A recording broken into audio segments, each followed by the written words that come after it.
Looking back on my life, I sometimes wonder where I lost control. I never wonder long. Without a doubt, that point had to be the death of the most wonderful person I'd ever known, my wife Mary. We were high school sweethearts and married while we were still in college. Mary worked as a secretary and I was working my way up the ladder in an insurance company when Mark, our oldest son, was born, followed by Tommy 4 years later. We struggled, but we didn't mind. As long as we had each other and our boys, we were sure we could master anything life might throw our way. Then, one evening on the way home from work, some jerk ran a red light and the love of my life was gone forever. Trying to work and raise 2 children alone was killing me. Before, with our joint income, we paid all the bills and had a few dollars left for fun. Now, I could barely pay the bills and fun was out of the question. We always had to make do. The boys wanted to be like their friends and play organized sports, but I couldn't even spare the few dollars it would take to sign them up, let alone pay for equipment. Skates for ice hockey were dinner for almost 2 weeks. The insurance I'd need to cover them in case of an injury would put gas in the family car for 3 weeks. The boys were disappointed, but they stuck by me and we toughed it out. Without their support, I don't think I could have made it. One day, my sister Susan stopped by to talk to me. She said she found an easy way for me to pick up a few grand. To someone for whom an extra $20 was manna from heaven, a few grand was nothing short of a miracle. I could pay off my credit card, get that tire that keeps going flat repaired, and have a few bucks left over to treat the boys to McDonald's. "You're a lifesaver, Susan," I told her as we made ourselves comfortable. "Are you really sure this is something I handle?" "Trust me," she smiled. Why was she looking at me so strangely? She handed me a page from a newspaper that was already folded to a specific article. "Casting call for ladle-like special." The article headline read. I read the article and handed back the paper. "Not a chance," I told her as forcefully as I could. The casting call was for a reality show in which men were to be transformed into women for a few months to see if they could adjust to things as women. Any size or shape men were welcome, the article stated. The only requirement was that you be willing to give up 3 months to let the producers of the show make you over as a woman, then be filmed doing such things as grocery shopping, participating in an aerobics class, shopping at a mall, and attending a bachelorette party and a bridal shower. "Why not?" Susan asked, as if asking why I preferred brown shoes to black shoes. "Because I'm not like that." "No one ever said you were," she retorted. "It's just a way to make a few bucks. You can do it, you know you can." I glanced around to make sure the boys weren't around. "I'm not a little kid anymore, that sort of thing ended ages ago." She knew what I meant. I wasn't going to spell it out for her. My thoughts drifted back to when I was 9 and needed a Halloween costume. I'd been a pirate 3 times, a fireman twice, a policeman once, and I wanted something different. Money was tight that year, so Mom wanted something cheap. That's when my big sister, the ever-helpful Susan, opened her big mouth. "He could probably fit into my old communion dress," she suggested. "He could go trick-or-treating as a girl. He'd look so cute." I could almost hear the wheels in Mom's head spinning. A cheap, ready-made costume, just what she was looking for. She looked at me for a little bit, then at Susan, and back at me. "No, Mom, I don't want to be a sissy girl." I pleaded, I begged, I even cried, but it was useless. 10 minutes after Susan suggested my costume, we were all in the attic searching for the dress. Good thing I saved this. Mom could barely control enthusiasm. It was so pretty that I hated to give it away, even if I couldn't imagine ever needing it again. Not only had Mom saved the dress, she also had the veil, petticoat, shoes, socks, and gloves that went with it. "You are so adorable," she gushed as she slid the dress over the fluffy petticoat. "Now turn around so I can button you up." I hated to turn, but I knew that disobeying Mom could bring on a spanking, so I turned and stood like a condemned prisoner being strapped into the electric chair. Susan couldn't resist adding to my troubles. "You're really pretty. It's too bad you're a boy." I wanted to yell and scream at her, but it didn't seem like she was trying to be mean. We'd had our arguments and I could always tell when Susan was trying to be mean. Her voice sometimes had an edge to it, or sometimes she'd so sweet it was sickening. this time was different. Something inside of me said, she wasn't trying to mean, and she really meant that I looked pretty. I didn't like being called pretty, but there wasn't a whole lot I could do about it. I had to sit like a sweet little girl while Mom put a pair of thin white socks on me and then turned them down to show off a band of lace. Next, she slipped a pair of shiny white shoes on me and buckled a strap that went across my foot. Susan rushed over with a brush and started working on my hair. It's really lucky for us that he wanted long hair. She grinned as she made a part in the middle, then brushed some over my forehead. He's going to be so sweet looking. Mom walked me over to the big mirror on Susan's closet door and showed me the pretty little girl I had become. Susan gave me a big kiss on the cheek and said that I could be the little sister she'd always wanted. I was so caught up in Mom and Susan's excitement that I smiled and said okay. That was a gigantic mistake. I wonder if his hair's long enough to curl, Susan asked. Wouldn't he look so precious with a little flip in his hair? Susan quickly brought out something that looked like a skinny brush on a metal stick with a plastic handle. She plugged it into the wall and after waiting a minute or two, started to roll my hair onto it. The brush felt really warm, but Susan was careful not to get it too close to my head. All this lasted for a couple of minutes until Susan had gone all around my head. She had turned the chair I was sitting on so that I couldn't see the mirror until she was ready. Turning it back towards the mirror, I saw that the pretty little girl was even prettier. Her hair was shiny, curled up at the ends, and when Susan leaned over and put her head next to mine, we looked just like sisters. I'll take my little sister trick-or-treating this year, Mom, she announced proudly. I can't wait to show off my little sister. I felt so confused, sitting in my sister's room, wearing a fancy dress, and everything should have made me feel stupid, but when I looked at myself in the mirror, I really liked what I saw. The more I looked, the more I liked what I saw, and soon I was smiling. Susan noticed my smile right away. My little sister likes looking pretty, doesn't she? Uh-huh, I quickly agreed. I'm really pretty, aren't I? Aren't you? Mom gently corrected. Yes, dear, you are really pretty. Does this mean I'm a girl now? I asked. Just like Susie? Not quite, Susie chuckled. But you can be my little sister anytime you want. Would that be okay, Mom? Well, this was supposed to be just for Halloween, Mom told us. I'm not sure Donnie would want to be your sister after that. How about it, Donnie? Susie asked. You could pretend to be my little sister Donna. I'll teach you how to take care of my old baby dolls. We can listen to records together in my room, and I'll let you play dress up in my old clothes. Do we still have those boxes of old clothes in the attic, Mom? You'll let me listen to your records and play in your room? I asked before Mom had a chance to answer. Susie never let me play in her room. Now she was promising that I could spend lots of time in her room. Please, Mom, I want to be Donna. I insisted. Susie always wanted a little sister, and I promise I'll be a good little sister. Mom looked at Susie and back at me. I'll take good care of her, Mom, Susie promised. Mom smiled and shrugged. Welcome to the family, Donna. I wonder what your father's going to think about his new daughter. You'll figure something out, Mom. You always do. Susie laughed as she pulled me off the chair. Come on, sis, let's go look through the boxes in the attic. Be careful with that dress, Donna, Mom called after us. Susan, find some play clothes for your sister so she doesn't ruin that dress.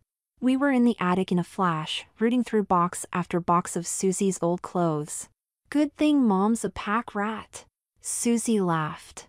My little sister is going to have lots of pretty clothes. We carted all of our treasures back to my room where I modeled them for Susie. I was having a great time and never heard the door open. I heard that there's a new little girl in the family. My dad's voice rang out. What happened to my son? I'm still your son, Daddy, I promised. But Susie said I could be her little sister too. He looked at me in a pink skirt with suspender-like straps that went over the white blouse I was wearing. Did Susie make you dress like that? No, Daddy, I picked this out all by myself, I said proudly as I flipped the skirt back and forth to show off my petticoat. Isn't it pretty? It never occurred to me that standing in front of my dad in a petticoat, skirt, blouse, knee socks and saddle shoes might not be a good idea. Dad was my hero though. He was the coolest dad in the whole world, so I was sure he'd understand. "Yes, you look very pretty, Donna," he smiled. "Are you still going to sign up for basketball?" "You bet I will, I can't wait." "You know that you can't play basketball in a dress?" "That would be silly, Daddy," I laughed. "Why would I do that?" "No reason," he laughed. "No reason at all. Are you sure you wouldn't rather be a cheerleader?" "No, I want to play basketball." I shook my head, wondering why Dad was so silly. I didn't know it, but Dad was very worried when Mom told him about Donna.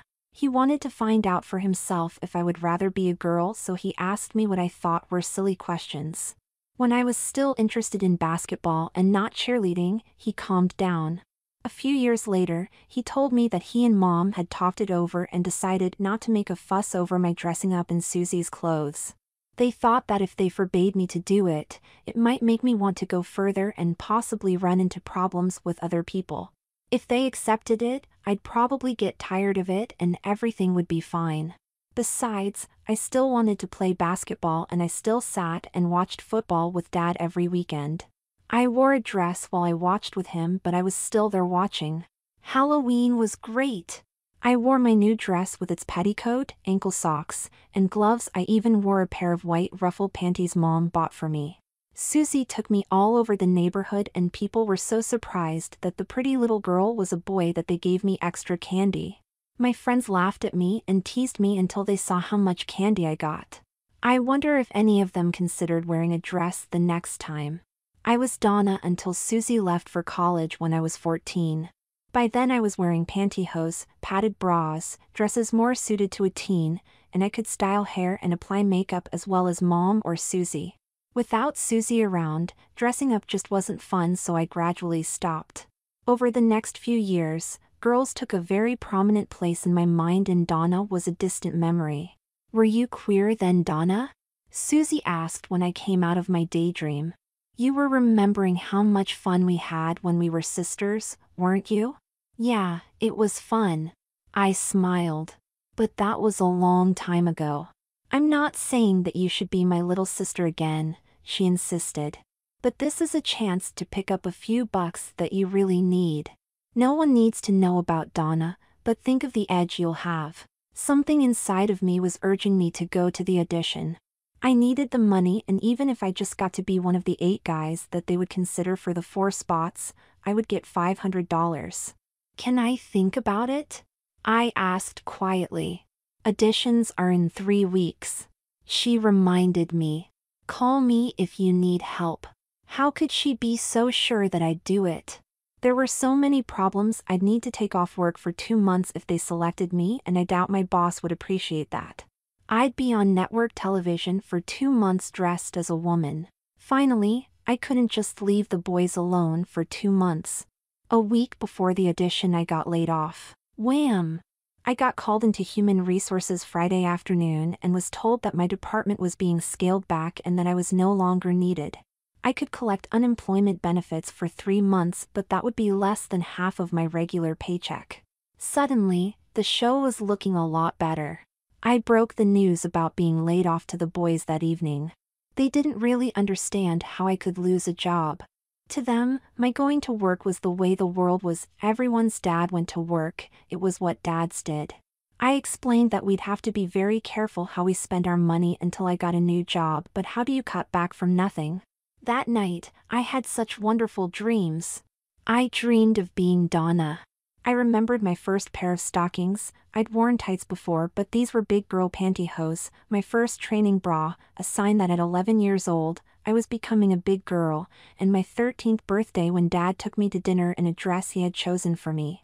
My dreams rolled on through the night. I met Mary, began dating her, our marriage, the birth of the boys. It was all happiness and joy until morning when I realized that I was alone and broke. I had to do something quick. The only question was, did I have what it took to do it? Susie offered to take the boys if I got the part. That took a load off my mind. Now I could concentrate on the audition.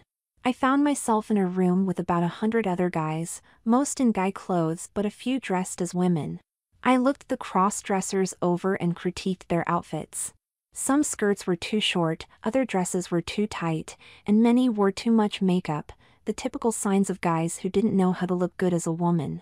Luckily for me, I had been taught the feminine arts from an early age. I'd never make the mistakes those guys made.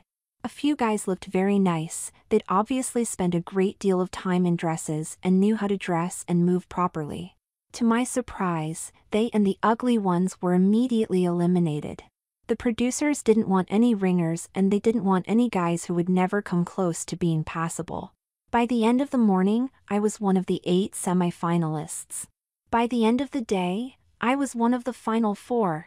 No matter what happened now, I had wrapped up at least $500. Now, if I could survive the challenges the producers had set up, I could rake in $5,000.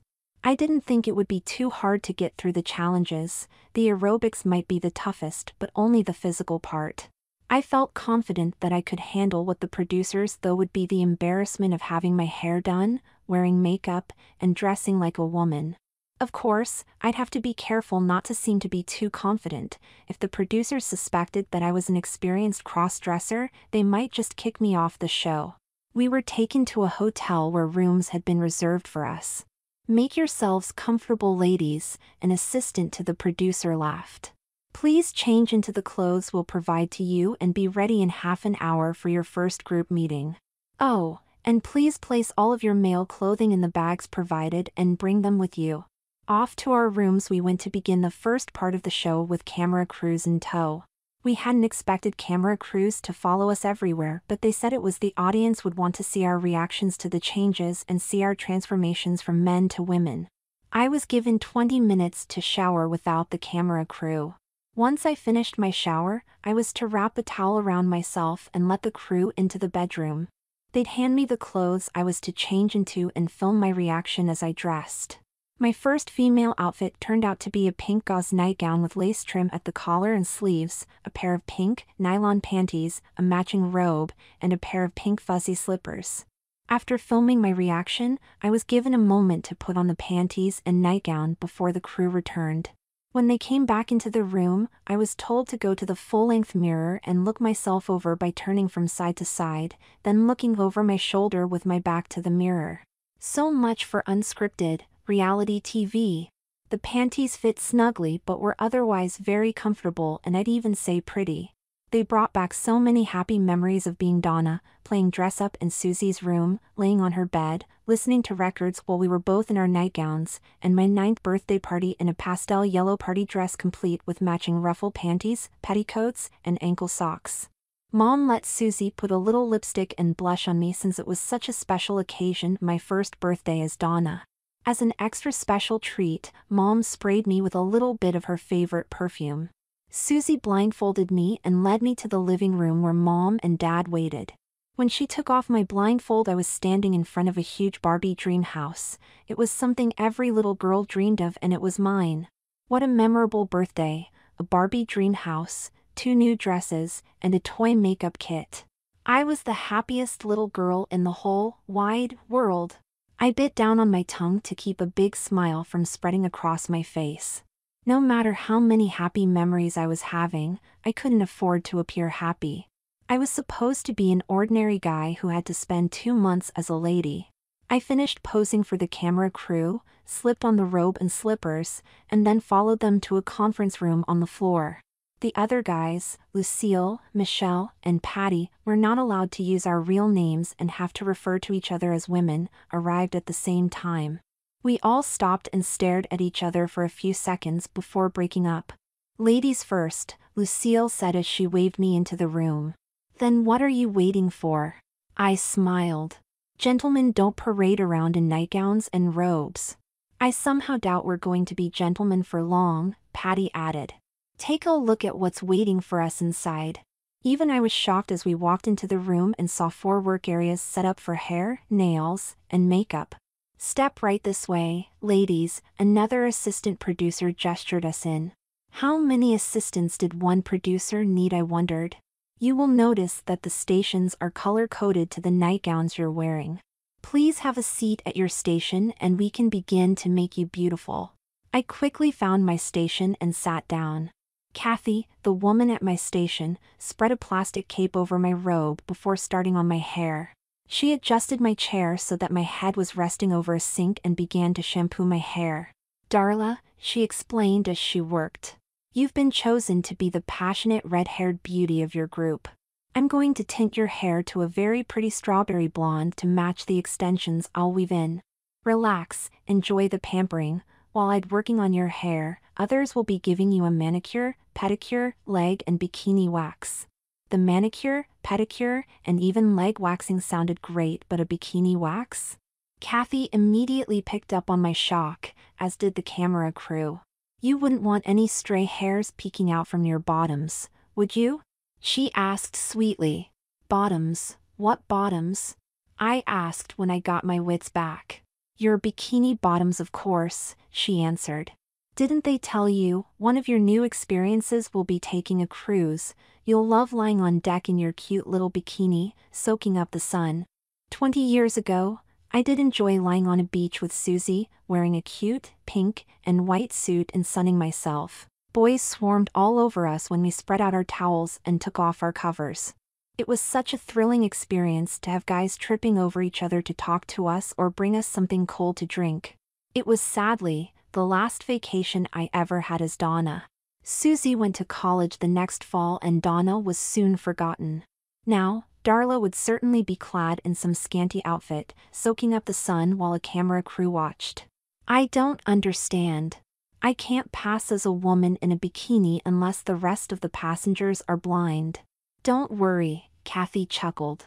Everything's been planned out for you ladies. Good grief, what have I gotten myself into? At 14 it was so easy to pretend that I was a young hottie, enjoying the beach and the guys that kept trying to hit on me and my sister. 20 years later, I couldn't imagine passing myself off as an eligible lady just waiting for the right guy to come along. Bridal showers, shopping, all that was one thing, but wearing a bikini on a cruise ship? I was jolted out of my dreams by a woman applying hot wax to my bare legs. As soon as both legs were done, she began pulling the cloth and wax from the other. I gritted my teeth as the hairs were pulled out of my legs. I'd never messed with hot wax when I was younger. It was either Nair or a razor when I wanted nice, smooth legs. Women put up with this all the time. The lady laughed as she continued ripping out my hair.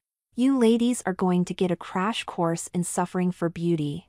One unexpected development was the creation of a bust line. I always assumed that we'd wear padded bras, just like I had growing up as Donna. The producers had other ideas though, and while we waited for our hair to dry, realistic-looking and feeling breast forms were glued to our chests. I didn't have to pretend to be shocked when I looked at my new 36B bust. The camera crews had a field day recording the reaction of 4 guys who suddenly found themselves with breasts. And suffer we did as our legs, arms, and bikini areas were waxed, out eyebrows tweezed, and our ears pierced. I looked at the others and was relieved to find that they were having a difficult time putting up with the beauty regimen. With luck, some or all would quit. It was made clear in our contracts that we'd be paid at least $5,000 if we made it to the end of the filming. If any of us quit before the end, he'd get $500 consolation pay and his $5,000 would be split among the survivors at the end. If I got extremely lucky and turned out to be the sole survivor, I'd end up with $25,000.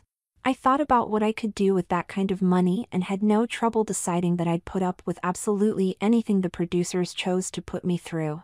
Hours later, I had shoulder-length, strawberry blonde hair that was incredibly beautiful. My eyebrows were very thin and arched, opening up my eyes, which were done in earth tones to complement my hair color. My legs, arms, and chest were silky smooth and I would be able to fit into a very skimpy bikini bottom without any hair poking out. Other things poking out were another matter entirely, but my pubic hair was under control. We were ushered back to our rooms to change for dinner. Our faithful camera crews tagged along, of course. They wanted to record our first attempts to put on bras as well as the dinner outfits that had been chosen for us. Our outfits weren't very flashy, thank God, just pretty outfits with the necessary lingerie and accessories a woman would wear to a nice restaurant. The wardrobe coordinators had obviously taken great care selecting classy-looking outfits any woman would love. Waiting for me was a pale yellow silk dress with sheer sleeves, a flip-style skirt that moved seductively with every step I took, in a V-neck cut low enough to show off the tops of my new breasts. Next to it was a bra, slip, and panty set in virginal white with lace insets on the sides of the panties, lace cups on the bra, and several inches of lace trim around the bottom of the half-slip. A gold chain belt set the outfit off perfectly, and several pairs of tan pantyhose were also included in case I ruined a pair while learning to put them on. The cameras were rolling as soon as I changed into the new panties. They caught my attempts to get the bra fastened, my struggle to pull up my pantyhose, and my embarrassed look as I stepped into the slip. I paid careful attention as I was shown how to step into and pull the dress up to prevent musing my hair. As the wardrobe lady zipped up the back of my dress, I wondered how they'd have reacted if I had fastened the bra from the front, then rotated it around before putting my arms into the straps and expertly adjusting them.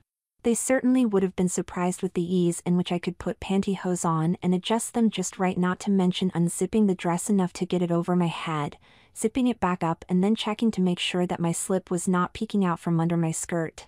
They would have been very impressed, I was sure. They would have complimented me on my abilities just before telling me to get lost.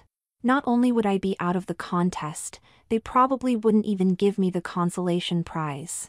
No, better to pretend that feminine outfits were a mystery to me and hope to wait the others out so I could get all of the prize money. I let my wardrobe planner help adjust my dress and steady me while I stepped into the heels I was to wear. I didn't need to pretend to be unsteady in the heels. I'd never worn any that high, and getting used to them was not going to be easy. Everyone associated with the show loved my stumbling though. It was the perfect footage of a guy trying to walk in heels. It would be a big hit during the show. With a little help, I was able to stumble to the dining room the show had reserved for us. Patty looked out of place in a tight red dress that ended well above her knees. She kept tugging at the skirt in a futile attempt to force it down further. Her hair had been changed from dark brown to a golden blonde with loose curls, and an expert makeup job gave her inviting eyes and lips that begged to be kissed. Was she cast to be the dumb blonde of our little group? Michelle was very smartly dressed in a little black dress, dark stockings, and a pearl necklace with earrings. She wasn't having any more luck walking in heels than Patty and I, but she seemed to be trying harder to master feminine mannerisms. Her short brown hair covered her ears, and the style seemed very appropriate to a businesswoman. Lucille looked like she had the potential to be a model. Her full lips, high cheekbones, and expressive eyes were a complete waste on a man. Her wardrobe assistant had chosen a dark gray dress that came just to mid-thigh, leaving an expansive leg that any man with a pulse, and perhaps several without a pulse, would be attracted to. I couldn't if I should check her dress and makeup to judge how much competition she'd be, or just be content to stare at her long, sexy legs. Sure, I knew she was a man, but with legs and a figure like hers, it was pretty damned easy to overlook that little flaw. Unless she cracked under the pressure of being a beautiful woman, I knew I'd never get the complete payoff. I was even wondering how I could encourage her to keep going. I was torn between being fascinated with a man who could look so pretty and just forgetting that she really was a man. We were all complaining about what we'd been through so far, how much the waxing hurt, how tight our bras felt, and how difficult it was to walk in heels. The main complaint, or I guess the main fear, was the idea of spending an entire week on board a cruise ship as women. I heard two of the assistant producers talking. Lucille told us, "We're going to have to dance with guys on that cruise. Dancing with a guy will be the least of our problems." I added, "We're going to be expected to wear bikinis and get tanned while on the cruise." "That won't work," Patty disagreed. "We could never wear bikinis." "Crap!" Michelle groaned. "The bikini wax, that's why they did that." "Exactly," I continued. "It doesn't matter to the producers if we look silly or not. The sillier we seem, the better they figure the ratings will be." We were interrupted before we could do any more complaining. "Good evening, ladies," Mr. Watts, the show's executive producer, greeted us. "You're all looking quite lovely this evening, and on behalf of the staff of the Ladylike Show, we hope you've all had a nice day so far." We groaned, but he laughed and continued. As you know, you've been cast to appear in Ladylike, a reality show in which 4 normal men are transformed into lovely ladies and expected to live that way for 2 months. During this time, we will be presenting you with challenges to see how well you can accept what women go through. You have been pampered and beautified already, and you can expect several more trips to the beauty shop for waxing and makeovers. In case you haven't read the contract, you will be expected to dress, look, and act as women for the duration of the filming. This will include the challenges I spoke of, such as shopping for groceries, attending a bridal shower, aerobics class, and the grand finale, a week-long cruise during which you'll wear casual outfits, ball gowns, and of course, swimsuits. These swimsuits you mentioned, Lucille asked with a smile. They wouldn't happen to be bikinis, would they? A smile crept across Mr. Watt's face. It was an evil smile. Yes, as a matter of fact they will be. He grinned. But don't worry, by the time you go on the cruise, you'll have been schooled in feminine mannerisms, speech, and you will be provided with the means to wear a bikini in confidence. You may also be wondering why it will take 2 months to accomplish the limited objectives that have been spelled out so far. He had an odd look on his face, and something told me he was about to ruin our days. The few items we've discussed, the bridal shower, shopping, and of course the cruise, will be, shall we say, the big-ticket items for the show. There will also be the everyday challenges you'll need to meet, such as learning feminine mannerisms, wardrobe selection, adjusting to having long fingernails, and perhaps a number of other items yet to be determined. There will be no surprises, I can guarantee you ladies that much. Everything will be discussed prior to implementation, and you will of course have the option to exercise the negating option of your contracts. I do want to reiterate that exercising this option will result in the significant loss of remuneration for any and all time spent to date. What did he say? Patty whispered. Can't he speak English? I'm sorry, he directed his attention to Patty. Miss Hastings, is it? Patty stared blankly for a few seconds until she realized he was talking to her. Yeah, George, I guess I mean Patty Hastings. I didn't understand what you said. Mr. Watts smiled. What I'm saying is simply that there will be other things you need to do for the filming that we did not specifically mention. Little things like learning to dress right for different occasion and how to function as a woman in everyday life. These items are covered under the miscellaneous additional items part of your contracts. If at any time you don't think that you can continue, you may leave with only $500. Oh, okay. Patty nodded. I didn't say a word, but I couldn't help but wonder if she realized Mr. Watts was treating her like the airhead she appeared to be. Excuse me. Lucille raised her hand. This show isn't going to involve an interaction with men, is it? A broad smile crossed Mr. Watts' face. There is nothing of the sort planned, Lucille, he told us. But with 4 lovely ladies, who can tell? Damn, he was treating her completely opposite of the way he acted towards Patty. Almost, no, it couldn't be, yet it certainly seemed as if he wanted in her pants. I was afraid of what they had planned for me, so I kept quiet and listened to the rest of what he had to say. You'll be given crash courses in feminine dress, speech, and deportment, of course. We don't want any needless embarrassment. You'll be expected to pay close attention so that you'll be able to grasp the fundamentals of wardrobe planning, cosmetics, and interacting with others.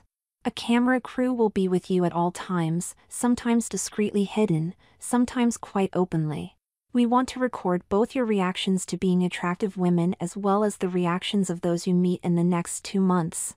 I want to repeat that you will never be exposed to any intentional humiliation or physical danger. We have planned for every contingency, and off-duty police officers will always be nearby should anything go wrong. We want this to be an enjoyable experience so that we'll end up with a rating success. He thanked us and left us to our dinners. What do you do in the real world? Michelle asked.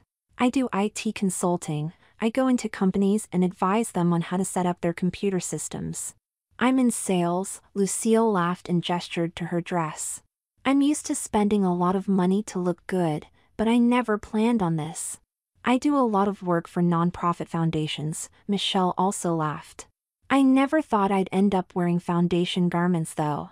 I'm in my sophomore year in college, Patty said as she shook her head. I'm working on a bachelor's in business administration. The $5,000 from this will help with tuition.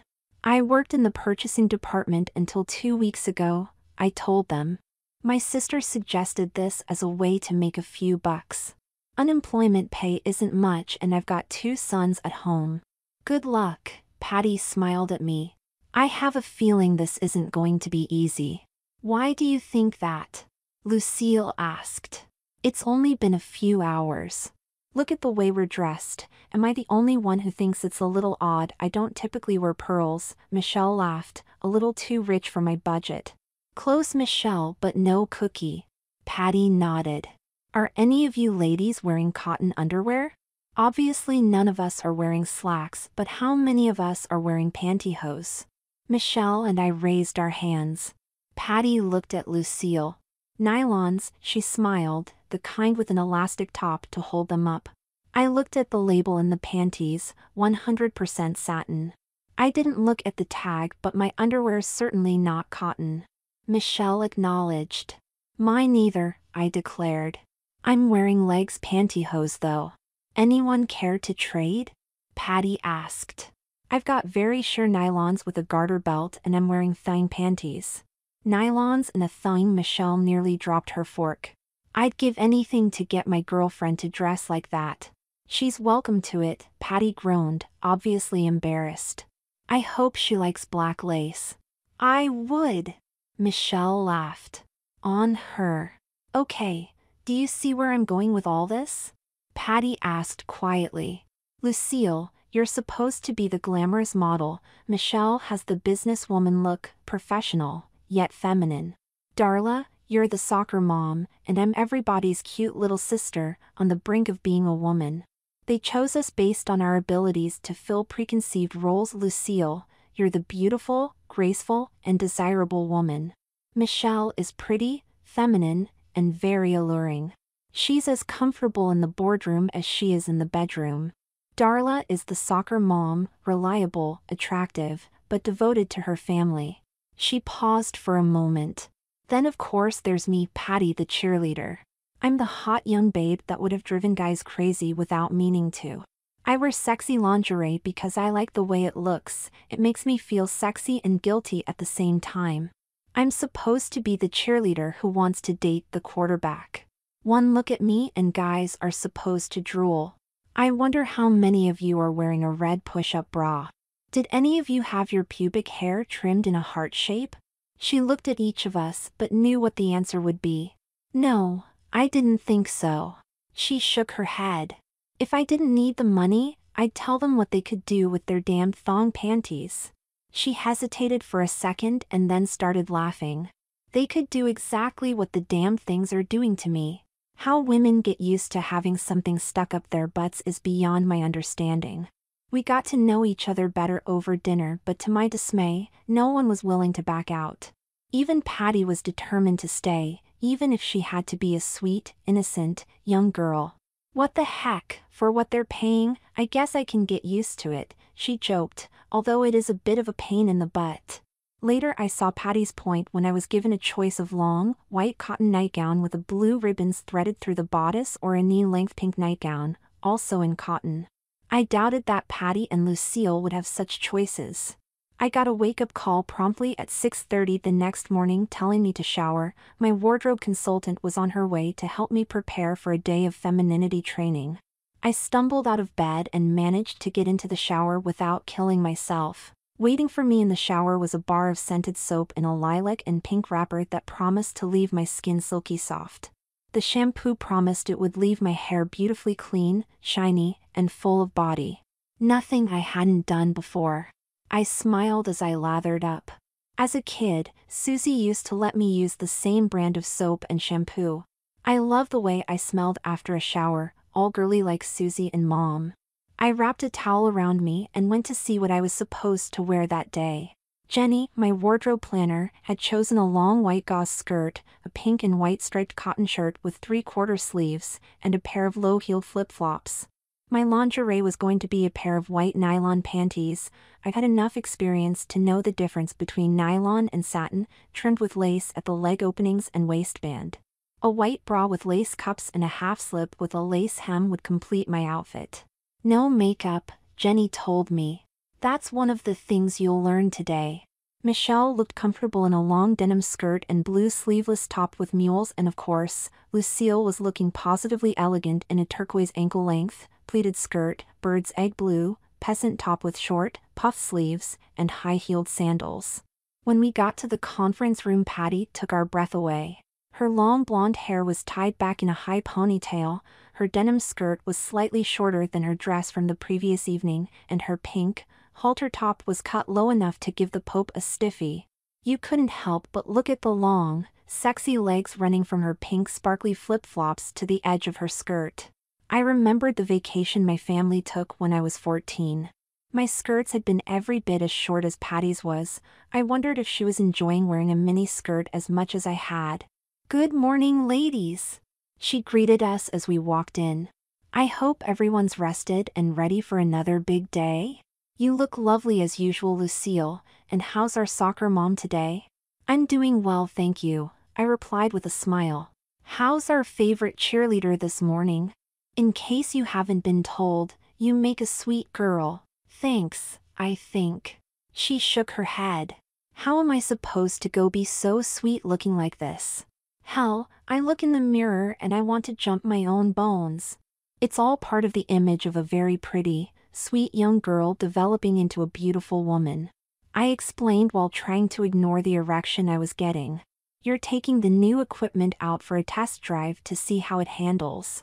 Anyone want to do a lingerie check?" Michelle asked. "I'm wearing pale yellow hip hugger panties, nylon I suppose, with a little pink bow in the front. My bra has more lace on it than the wedding gowns my girlfriend's been checking out.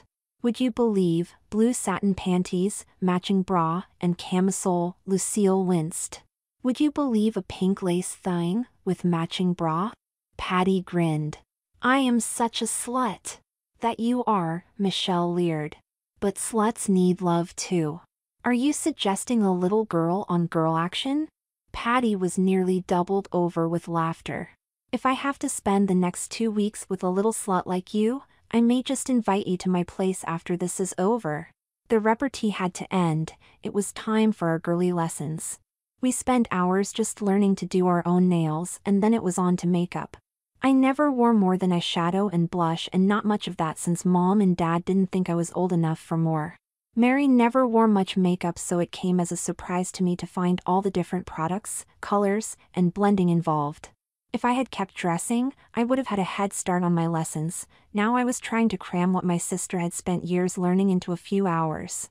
After makeup and nail care, we had a light lunch, and then it was on hair and deportment. I always thought I knew all about being a girl, but there was so much I never knew.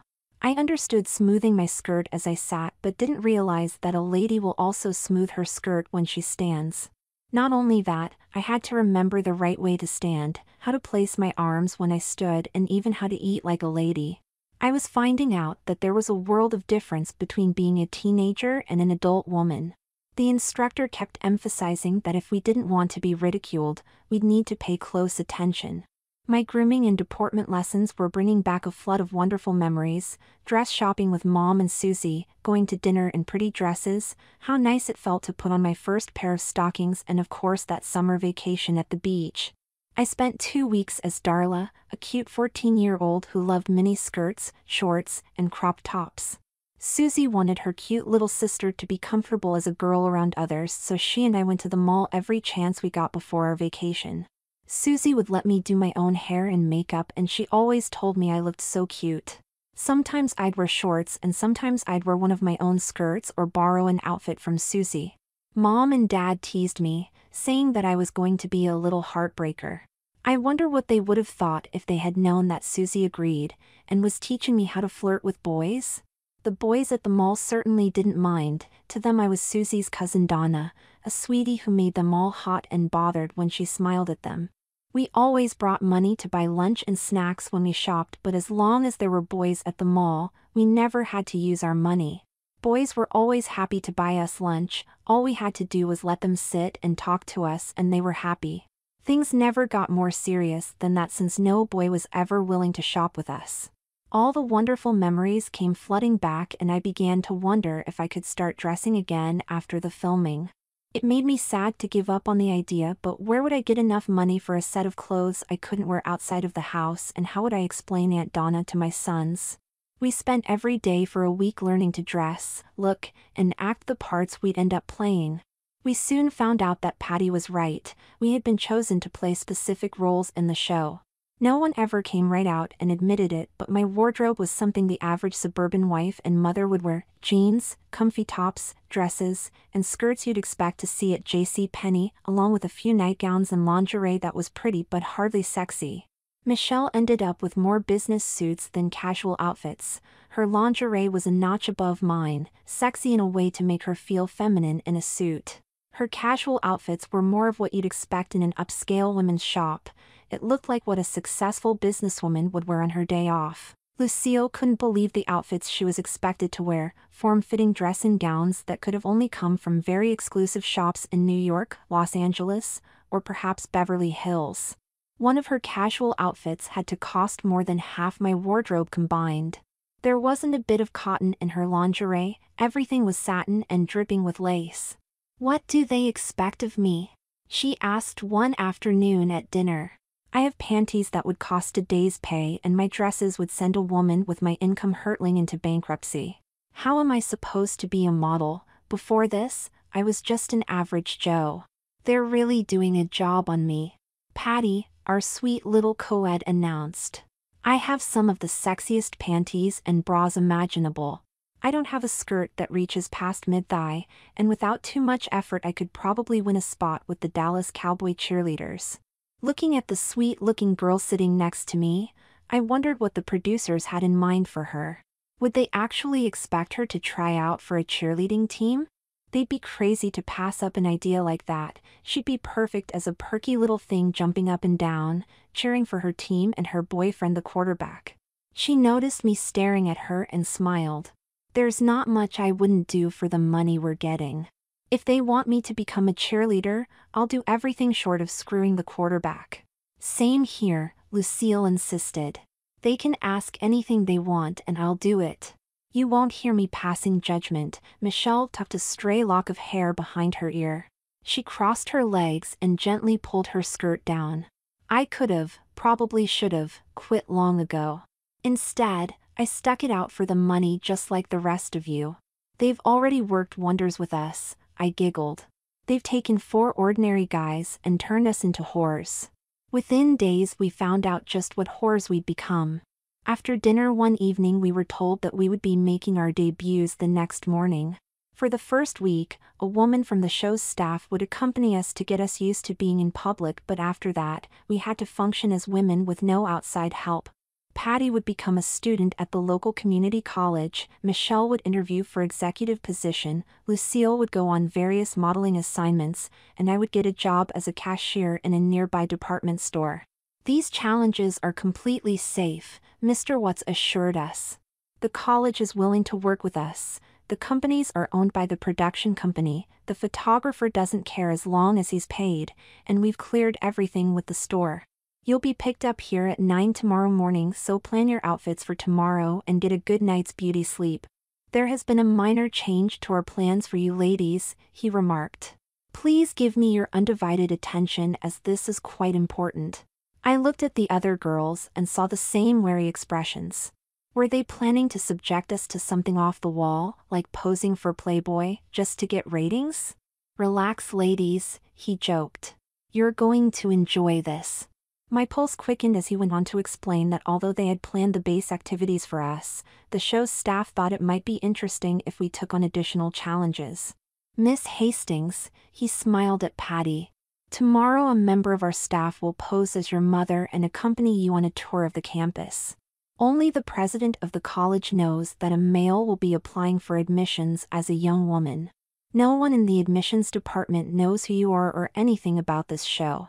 Your extra challenge will be to apply for admission to the college as Patty Hastings, an 18-year-old girl who wants to become a secretary."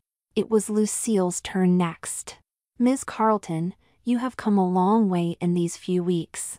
You've impressed everyone with your ability to assume the role of a beautiful, poised, fashion model, and the staff is looking forward to seeing the results of your photo shoot, which, by the way, a national magazine has agreed to publish." Lucille looked as if she was about to faint. "I'm going to be in a magazine? For real?" "For real," Mr. Watts nodded. "It will be an article favorably comparing you and several other women to the glamorous women of the 40s and 50s. There will be several shots of you in various outfits as well as a brief interview." My God, she shook her head in disbelief. What other challenge could there possibly be to top that? "An excellent question. Your extra challenge will be to land a modeling job on your own. You'll be provided with a resume and a portfolio, but after that, you're on your own.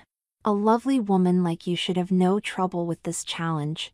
Michelle stiffened up in fear when she heard her name.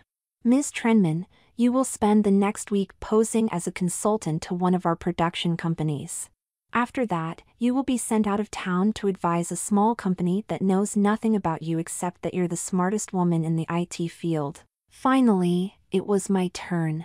I was just a housewife working in a department store. What more could I do? "You seem puzzled, Mrs. Hartman. I imagine that you're wondering what possible challenge we could think up for you?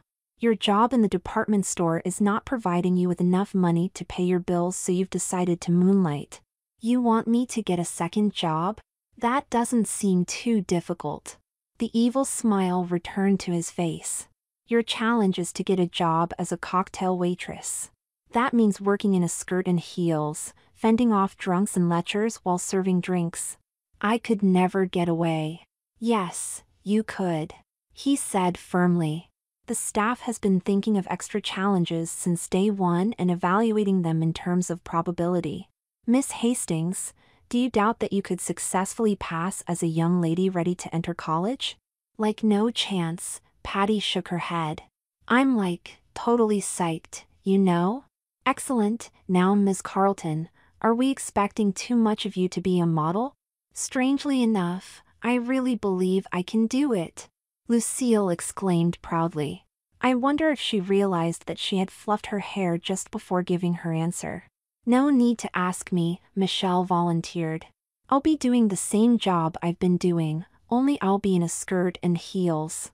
"I made it this far," I grinned. "I don't know how I'm going to pass myself off as a cocktail waitress, but I will be interesting to say the least. You'll all be provided with the necessary prosthetics to carry out your deceptions. Once fitted, only an extremely close physical examination would reveal your true sex." I wondered what he meant, but before I could ask, folders were placed in front of each of us. "Please take the time to read the addendums to your contracts, ladies. For this additional challenge, we'll pay an extra $1,000. We anticipate several smaller challenges in addition to the ones we have just discussed, each of which would pay $500. It is possible that you could end up with approximately $7,000 for your time." I did a quick rundown of what I could do with $7,000. Combined with the meager unemployment check, I could pay off a few bills, treat the boys to some fast food, and stock up on some bargains at the local warehouse outlet. I wouldn't be rich by any means, but I wouldn't be standing on the corner begging for money either. The next morning found me in the HR department of a local store getting my photo ID and signing all the papers to start my new job. I wasn't at all surprised to find that I would be trained to handle two departments: lingerie and ladies' dresses. My staff contact had a video camera in her purse capturing every bit of my first day on the job as a woman.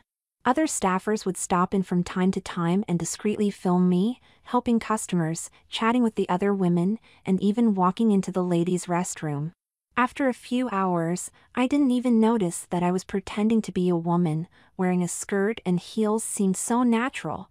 When my lunch break came, I spent it getting to know my coworkers, telling them about my life and hearing all about theirs. It was fun bonding with the other ladies. Men were never that open. I worked with guys for years and didn't know anything about their families. If the pay had been better, I could have gotten used to working there. By the end of the day, I had made several new friends and successfully passed as a woman to my coworkers and customers. My feet ached from the heels I wore, but I was so happy I could have flown back to the hotel. This was at least as good as spending my summer vacation as Donna. The only down part was that it would soon end.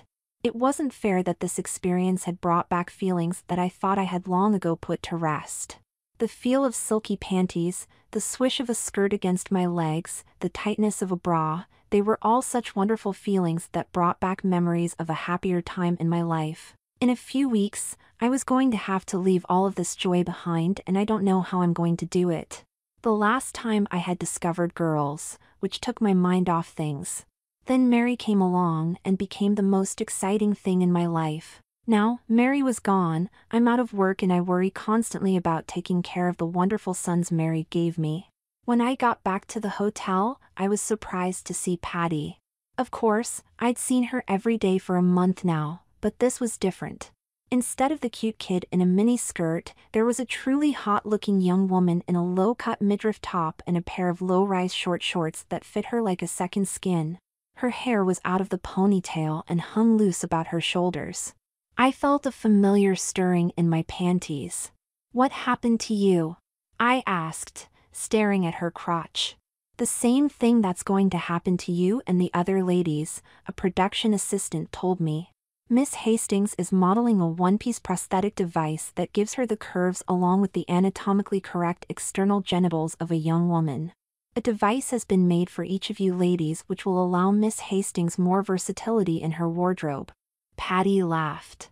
"She means I can wear shorts and jeans instead of always wearing skirts." The assistant smiled and gestured for me to go behind a dressing screen. "Please undress completely and then step into this." She handed me a flesh-colored item that looked like some sort of bathing suit. "Let me know if you need any help." I carefully undressed, hung my skirt and blouse on hangers before placing my slip, bra, panties, and hose on a chair. I stared at the device, turned it right side up, upside down, inside out, and every which way I could think of but couldn't figure it out. "Would you like some help, Mrs. Hartman?" the assistant asked. "Yes, please. I'm completely lost." I was shown how to step into the device, pull it over my hips, and tuck my organ into a tube that would force me to sit to use the restroom. The assistant glued the flaps to my hips, then brought the sides together under my breasts and glued them. I was amazed with how realistic I looked, even my pubic hairs were poking through the device. I was nearly overwhelmed with glee. I had the figure and genitals of a woman my age. I had to concentrate to keep from grabbing the assistant and kissing her. "This is so strange," I muttered as I looked at the naked lady in the mirror. She had nicely sized breasts that didn't sag, her side curved in nicely before coming out to hips that would fit nicely into a pair of Mrs. jeans. Her tummy was flat as a board. Obviously, this lady had done some exercise to keep in shape after having children. "You look pretty hot for an old broad." Patty started to giggle as she watched me staring at myself. "Who's old, you little snot?" I teased. "And since when do you giggle? Compared to hot young honeys like me, you're old." She giggled again. I don't know when I started to giggle, but it seems to fit. "As do those shorts," I gave her a stern look. "You don't expect to go out in public like that, do you? Your father will have a heart attack." "Oh, chill, will you, Mom?" she teased, flipping her pretty head to clear the hair from her eyes. "You and Daddy are such old farts." "Go play while I get dressed," I told her with a smile. "I'll deal with you when your father gets home." When I put my panties and bra back on, I loved the small mound in my panties and the firm breasts secured in my lacy bra. I can't say how I'll be able to go back to being a man again, and I'm not sure I care. Patty and I sipped Diet Colas and exchanged stories of our first day in public as females. She was excited about how she walked around the campus with her mom, checking out the buildings, the other students, and even talking to a counselor about what courses she could take. The girls we met were so friendly. They smiled and offered help when we got lost.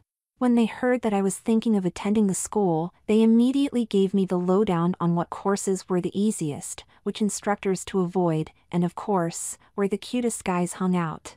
It was almost impossible to get a guy to go into that kind of detail. She shook her head in wonder. "I guess I'm the same way in the real world." "I know exactly what you mean," I told her as I talked of the new friends I'd made, how they were quick to pull out pictures of their children, and how quickly I did the same thing. "They thought my boys were so cute," I beamed. Imagine running into total strangers who are so smart. As we talked, Michelle and Lucille wandered back, so we decided to watch as they were fitted with their new body parts. Holy hell, Michelle whispered as she examined herself. I'm a walking, talking, sex object. Almost, but no quite, I told her as I pulled Patty to where Michelle could see her. Take a gander at this little boy toy. Whoa! Michelle exclaimed as she looked Patty over carefully. I've always been partial to the college girls. What do you say we get together at my place? I could help you study. Sorry, you're too old and too female for me, she pouted. You wouldn't happen to have a cute son, say around 18 or 19? Behave yourself, young lady, Lucille jokingly admonished. What's gotten into you? All those cute guys on campus, the first chance I get. Patty giggled. She was totally into her character, or was she? We spent the next 2 weeks in our new roles. Lucille spent her days modeling beautiful outfits and her evenings attending cocktail parties. In no time at all she had landed a plum modeling assignment for a magazine layout, which would net her several $100s for 2 days' work in addition to the bonus from the show. Michelle seemed happy, she was doing the job she loved, she'd landed a consulting contract on her own, and she enjoyed impressing people who thought she'd been hired for her looks. I was working with some of the nicest women I'd ever known, and they accepted me as one of their own. We talked about our families, exchanged recipes and gossip, and cried on each other's shoulders when we needed to. It was a bonding experience so special that I knew I'd never forget them. Patty was obviously having the time of her life. She wasted no time in getting accepted to the school, attended classes during the day and spent several evenings shopping with girls she'd met. By the end of the 2 months, we'd all completed our original challenges and had sailed through several others.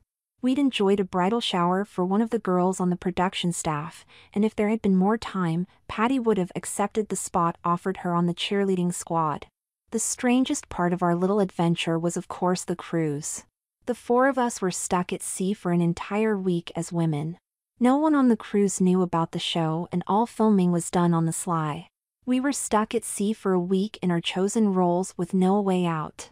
Because of Patty's age, she was listed as my daughter and we shared a cabin. By then, I'd grown so fond of her that I didn't flinch when she called me Mom, even in the privacy of our cabin. She was exactly the kind of girl every mother dreams of, sweet, lovable, helpful, and so very pretty. The other women and I decided that we would pose as friends who decided to take a cruise together, that way we could spend time together and compare notes on the experience. Patty groaned, but accepted referring to Michelle and Lucille as Ms. Trenman and Ms. Carlton. After all, they were her elders and I expected my darling daughter to respect them.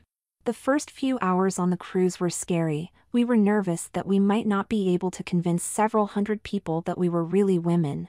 We unpacked our bags and decided to jump right in with the day's activities in the lounge.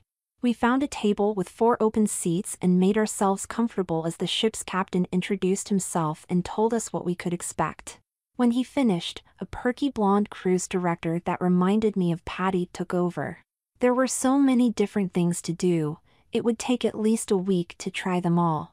We enjoyed a light snack, talked to a few others, then went back to our cabins to prepare for our final challenge sunbathing. Patty slithered into a sexy little yellow bikini that would turn her into a magnet for every young guy on the ship. She posed and primed in front of a mirror before sliding a sheer yellow dress over her head and slipping into a pair of flip-flops. I chose a conservative, 2-piece suit in the same shade of yellow as Patty's. Since we were to be mother and daughter on the cruise, we thought it would be funny to have several matching outfits, and swimsuits were the first thing we shopped for. I can honestly say that both Patty and I had a great time shopping for matching outfits. First, she talked me into several denim skirts and I talked her into buying a little black dress. She countered with several pairs of thong panties, but I made a comeback by choosing a stunning, backless, red evening gown with a pair of matching 4-inch sandals. My little girl would be the belle of the ball. I hoped that someone was recording the expressions of the men around us as Patty and I slipped off our covers and stretched out to sun ourselves. From the corner of my eye, I could see several guys who simply stopped what they were doing and stared. Looking over at Patty, I saw that she had noticed too and was eating up the attention. The guys must have thought they died and gone to heaven when Michelle and Lucille joined us. 3 gorgeous, mature, and unattached women for the men, and one hot little body for the younger guys. It didn't take long for cold drinks to come our way, compliments of several nearby men. Lucille, Michelle, and I graciously accepted the drinks, which brought the guys over to chat. We smiled and engaged in polite conversation with the guys, just like Susie and I used to do at the mall. We did our best to keep from leading the guys on, but men being men, they pressed on and soon Lucille cracked. "Thank you, I'd enjoy that very much," I heard her tell the guy sitting next to her. 6:30 would be wonderful. My room number is 17 on deck 4A. The man quickly broke into a big smile as he wrote the information on a drink napkin. Lucille was smiling and seeming to enjoy herself. Before long she gave the man her phone number and said she'd be looking forward to hearing from him. I was stunned. What was going on? I wondered. How could Lucille have accepted a date with a man and even given out her phone number? I couldn't ask what was going through her mind. She was still completely engrossed in conversation with her suitor. I was so stunned by Lucille's actions that I was caught off guard by Patty tapping my arm. "I'm going to play some volleyball, Mom." She smiled as she allowed one of the young men near her to help her up. "I'll catch you back in the cabin."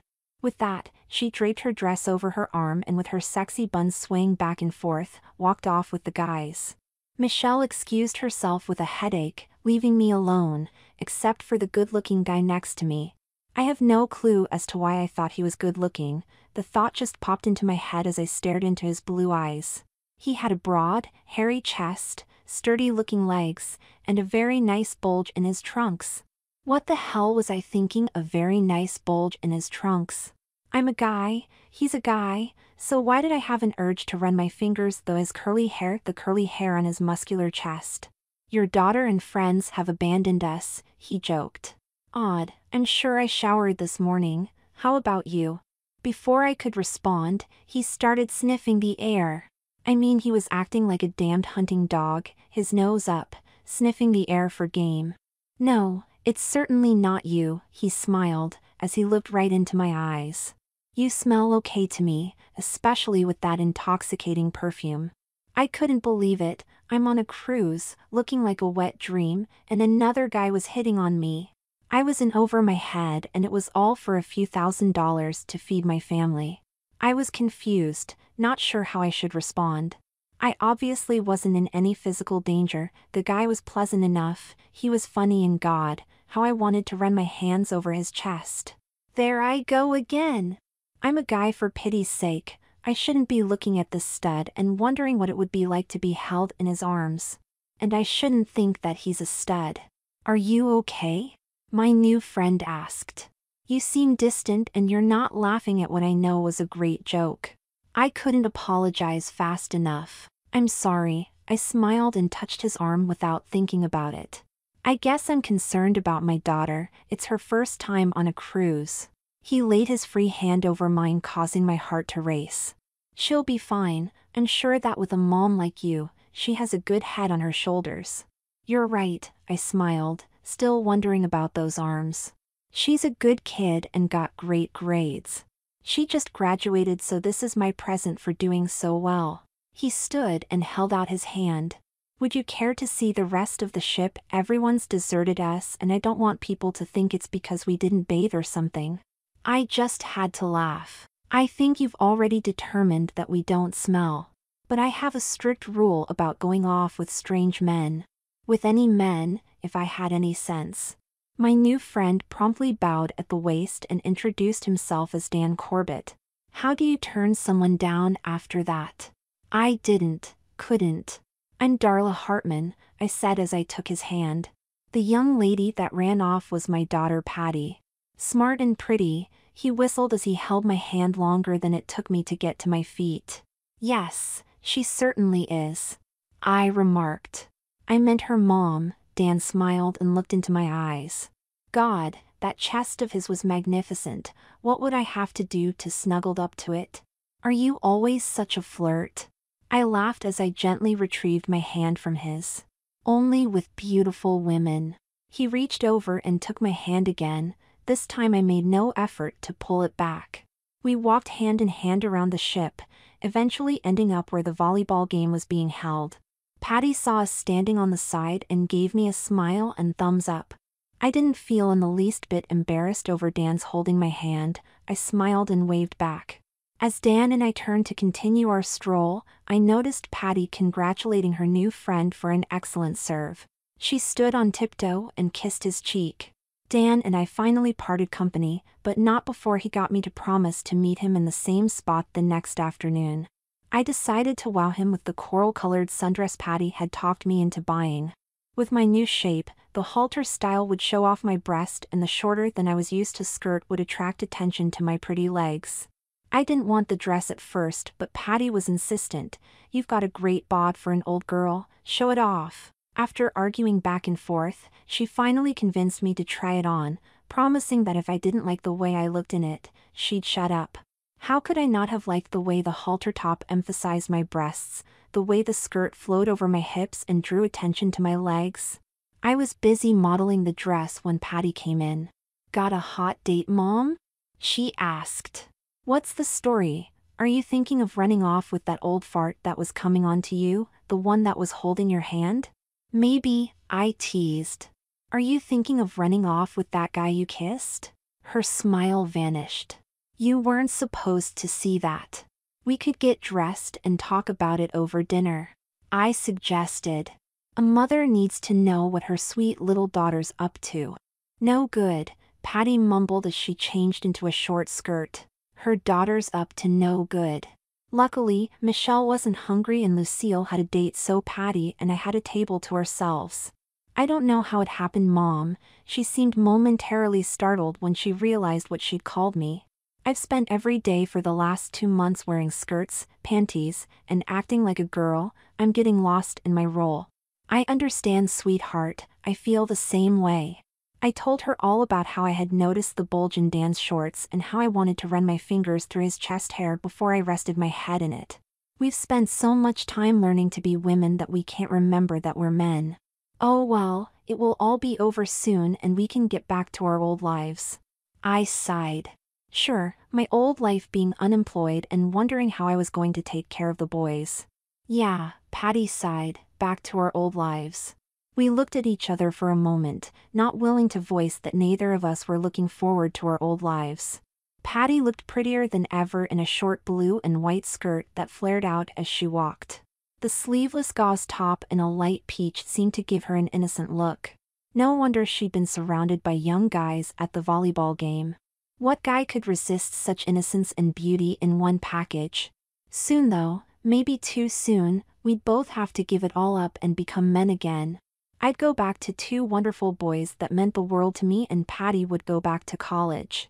When the show is aired, we'll be able to watch and remember a time we never thought possible. After a delicious dinner, we made a few new friends, and even did some dancing. The young man that Patty had kissed earlier was having dinner with his family when he caught sight of Patty. He rushed over to the table and, to Patty's delight, asked if she'd be willing to play more volleyball the next day. She smiled and said that she thought I had plans but gave him her number to call just in case. That was a sneaky trick, I laughed as the boy walked back to his parents, treasuring the scrap of paper Patty had given him. "You know I don't have any plans. It's a trick I learned from girls I've gone out with," she giggled. "They'd tell me they might be too busy to go out with me, so I'd be grateful if they suddenly found the time. Maybe I should have used that trick with Dan? I don't want him to think I'm easy." "You're too old to use tricks. You can't afford to have some other horny old broad poaching your territory." "Old? I'm only in my 30s. Got your will made out yet?" she joked. "Don't waste time, there isn't much left." Just then, I felt a tap on my shoulder. I looked up to see another good-looking guy. They seemed to be everywhere, smiling at me. "Would you care to dance?" I looked at Patty and laughed. No point in wasting time. Joe, my partner, was an excellent dancer and a good conversationalist too. I felt relaxed and so safe as he held me in his arms. I'd have to find a way to talk Dan into dancing so I could compare the two guys to see who made me feel better when they held me. A fast song started up and I begged off. I could hold my own for a slow song, but I knew there was no way I could fast dance in heels. Joe was so sweet. Since I couldn't dance, he sat with me and wanted to know all about me. I told him that I'd been widowed, had a beautiful intelligent daughter who was starting college, and how I worked for a department store. Joe was divorced with no kids and had come on the cruise to relax and get away from his high-pressure job as a sales manager. Like the old fart Patty said I was, I sat and talked with Joe while Patty and her friend tore up the dance floor. I didn't mind it all though. Joe was every bit as good-looking as Dan and nearly as funny. It was too bad that I'd never see either of them again after the cruise. They were only interested in an attractive woman, not an average guy. Joe walked me back to my cabin where I rewarded him with a goodnight kiss. It wasn't passionate and I did not intend to give him a tonsil massage. It was just the way a woman thanks a man for a pleasant evening. Patty was in the shower when I came in. When she came out and slipped into a pink baby doll nightie, I almost fell over. "Are we doing the right thing?" I asked. "I just kissed a guy and you're practically begging to get laid." "I am not," she replied indignantly. "I bought this nightgown because I thought it was pretty and would make me feel very girly. For some reason it's become really important to feel all girly." I put down my purse and raised my dress to reveal my nylons, garter belt, and thong panties. "Tell me about it. Did you enjoy the kiss?" "It was a kiss," I said indifferently. "I'm not ready to marry the guy." "I kissed Richie tonight," she giggled. "He held me so close and it felt so nice that I just had to kiss him." "Did you enjoy it?" Patty cast her eyes downward and shuffled. It was so romantic and I felt so good that I gave him a couple more." I wasn't going to laugh at her, I swear I wasn't, but there was a moment of awkward silence during which I was trying to decide if I'd come to enjoy being kissed. "Okay, so he took me to the promenade deck to see the stars." She startled me out of my wondering about kissing. "I'm sorry, what did you say?" "I said we went to the promenade deck." She was nearly shouting. I was stupid enough to believe we'd look at stars. She went silent for a few seconds before she started that silly giggling again. "God, did I ever see stars?" "We sat up there for 2 hours just kissing and cuddling." "Sounds like fun. I wonder if Dan knows about that deck." "If he doesn't you'd better show him," Patty said, sounding far away. "It's worth the trip." The next afternoon I was in my lounge chair wearing a cream-colored, two-piece suit with a floral pattern, waiting to see if Dan would really show up. It was ridiculous of me to be doing this, but I couldn't help it.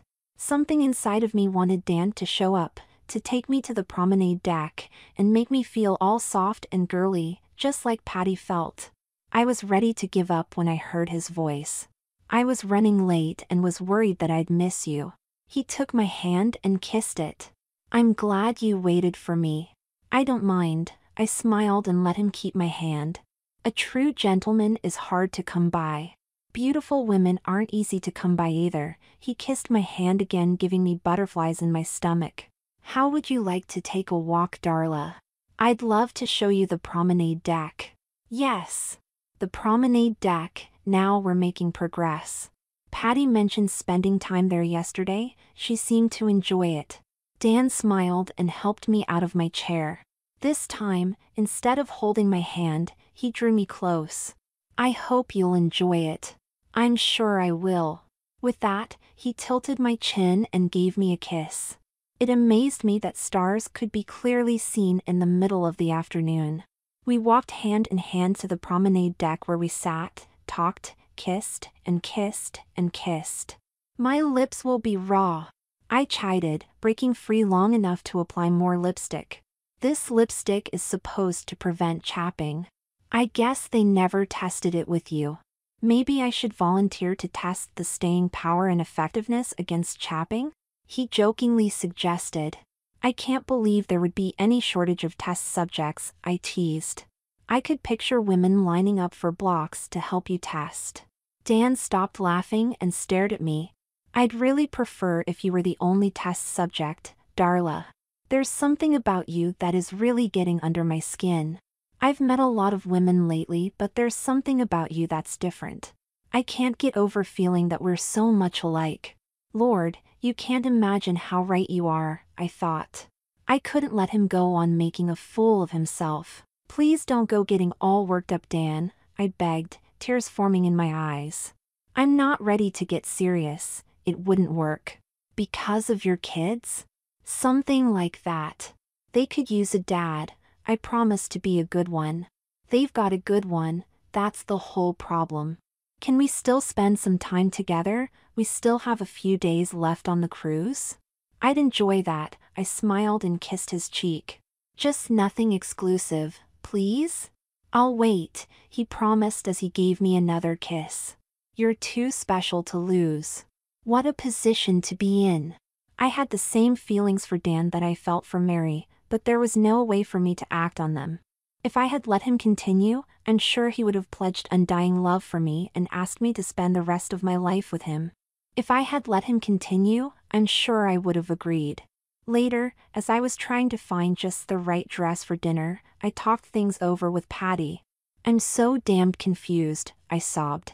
How do I go back to living as a man, as a father, when I've fallen in love as a woman? You've only known him for 2 days, how can you say you love him?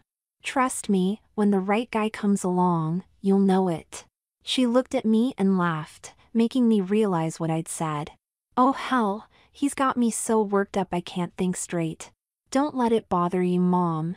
She gave me a hug. I know what you meant. I rummaged through my closet before settling on a white trumpet skirt, a black, beaded cami top, and a black chiffon jacket with sheer sleeves. I chose a sexy black lace thong, sheer nylons and garter belt, and a matching lace bra to make me feel all sexy and desirable. Please don't ask why I wanted to feel sexy and desirable, the only answer I have is that it seemed so important to me. I wanted to feel like a real woman, to be able to spend time with Dan as the woman he deserved. You look great, Mom. Patty handed me a tube of her lipstick as I modeled my outfit. Try this lipstick, it's extra smooth and creamy, to make your lips even more kissable. I took the lipstick and carefully did my lips. I couldn't wait to see if it worked.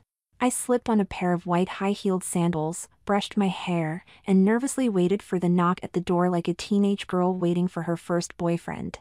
When the knock came, Patty insisted on opening the door.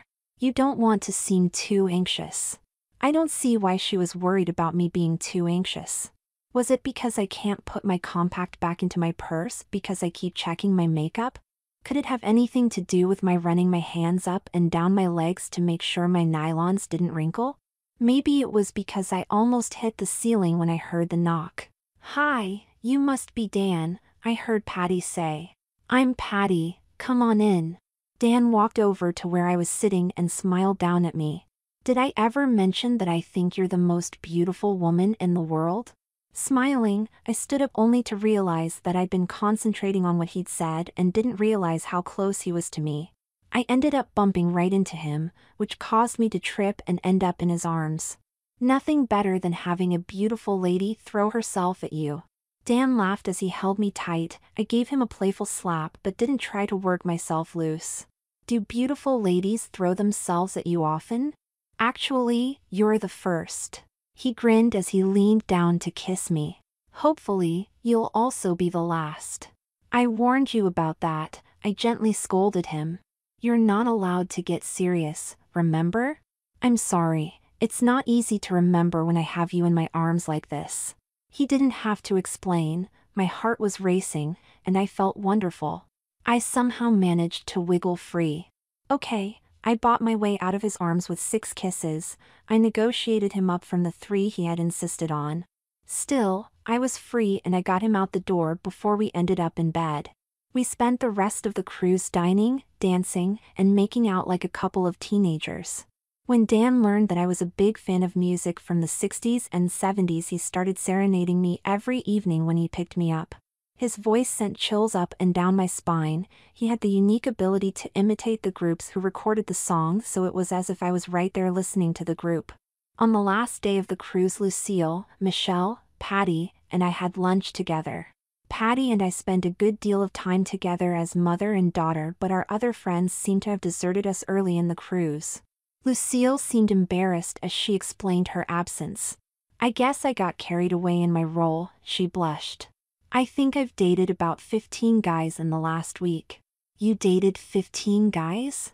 Michelle shook her head. I thought I was being a slut and I only had 10 dates. You're both a couple of sluts, Patty announced. Mom and I have been downright chaste. We've only dated 2 guys this whole week. We've really screwed up, haven't we? I asked timidly. When did we stop being men? That's easy. It was 2 months ago when we signed those contracts. Michelle answered. We lost our masculinity and became whores the instant we signed. I don't regret it at all, Lucille admitted. These last 2 months have been an eye-opening experience for me. I've had a unique chance to view the world as a woman and I'm grateful. I can't complain, Michelle added. I've gained a whole new perspective on women and I plan to make good use of it. What can I say? Patty giggled as she fluffed her hair. Blondes really do have more fun. What about you? Lucille asked me. I saw you with the same guy for most of the cruise. Is it serious? Too serious, I sighed deeply as I thought of how I'd fallen in love with another man. I'd marry him in a second if I could. Now that's what I call serious. Michelle smiled. All I did was kiss a couple of guys. Leave her alone, ladies, Patty warned. She's pretty confused and doesn't need any more problems. The others quickly rushed to my side and hugged me. Good luck, Darla, Lucille kissed my cheek.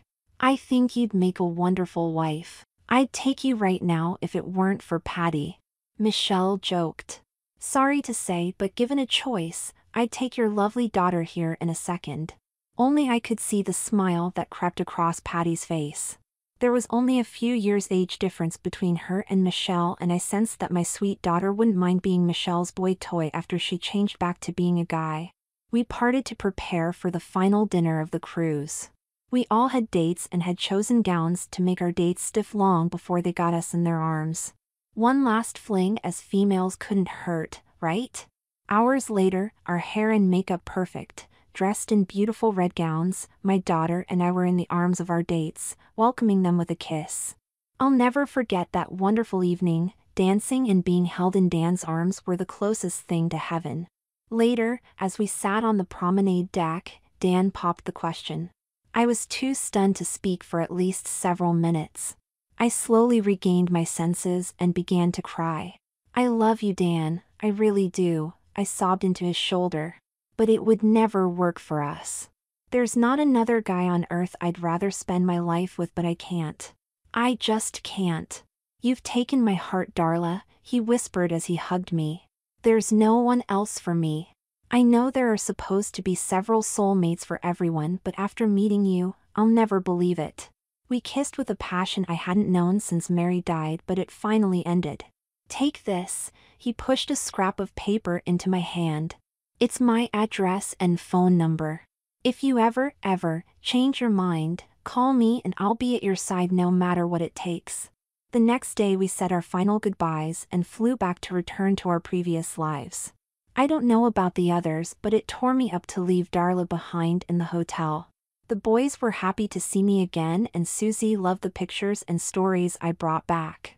I told the boys that the show's plot would have to be a secret until it aired on TV. At least that would give me a little time to explain why their dad was dressed up like a lady and kissing another man. Our lives returned to normal. I still hadn't landed a job, but the money from the show helped us enjoy life just a little more. We made a few trips to McDonald's, the boys got some new clothes, and I paid off a few bills. My 2 months away had helped us out even if it had nearly driven me insane. Not long afterwards, Mr. Watt's secretary contacted me to say that they decided not to air the cruise section of the show. They felt that things had gotten out of hand because of our involvement with the guys on the cruise and were concerned about their liability and embarrassment to us and the guys. We were all given the full version of the show, but we'd be the only ones who'd ever see the passionate kissing with our dates.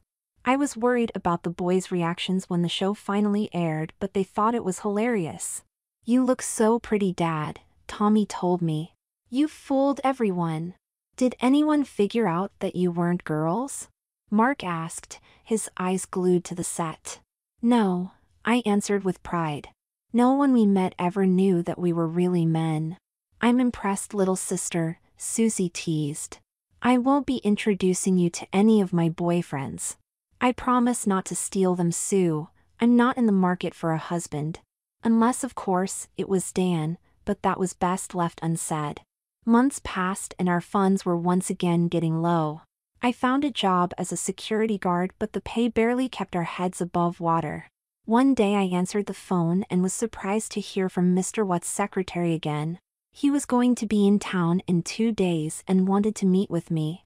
I thought everything about the show had been settled long ago, but I arranged to meet him for lunch at the hotel where he was staying. It's nice to see you again, Darla, he said as I sat down.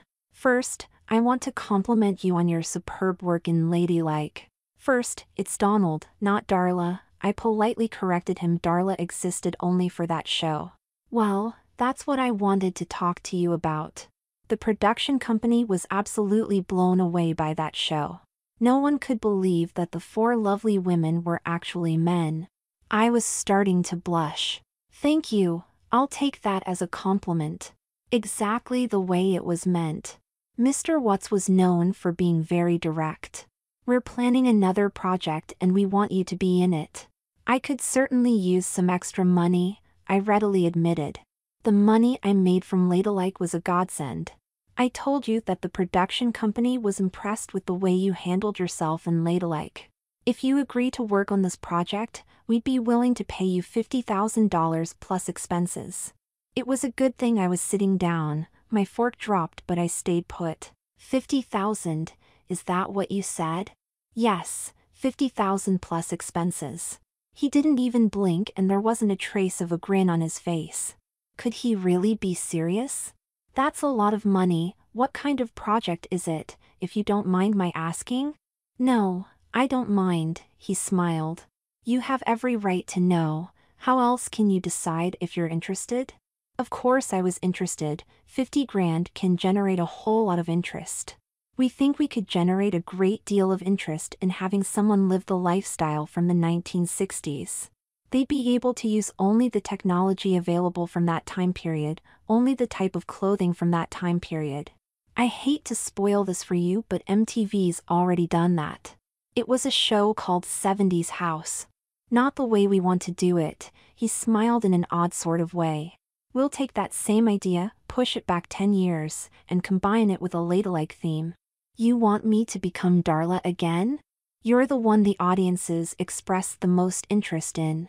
I don't think I could do that again, I said quietly. Because of what happened on the cruise? Of course, he knew what happened between me and Dan. He would have seen all the film that had been shot. We never meant to put the 4 of you into any awkward situations.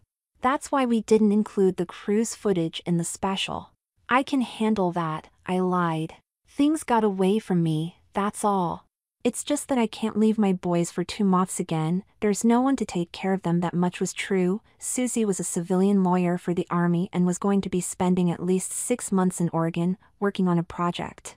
My parents, even if they could take care of the boys, were in a Florida retirement community that didn't allow young children to stay. I could see Mr. Watts mentally adding something. It would involve 6 months and having your daughters with you would cause the ratings to skyrocket. No. I would never do something like that to my boys. He took immediate offense. We're not talking about kiddie porn.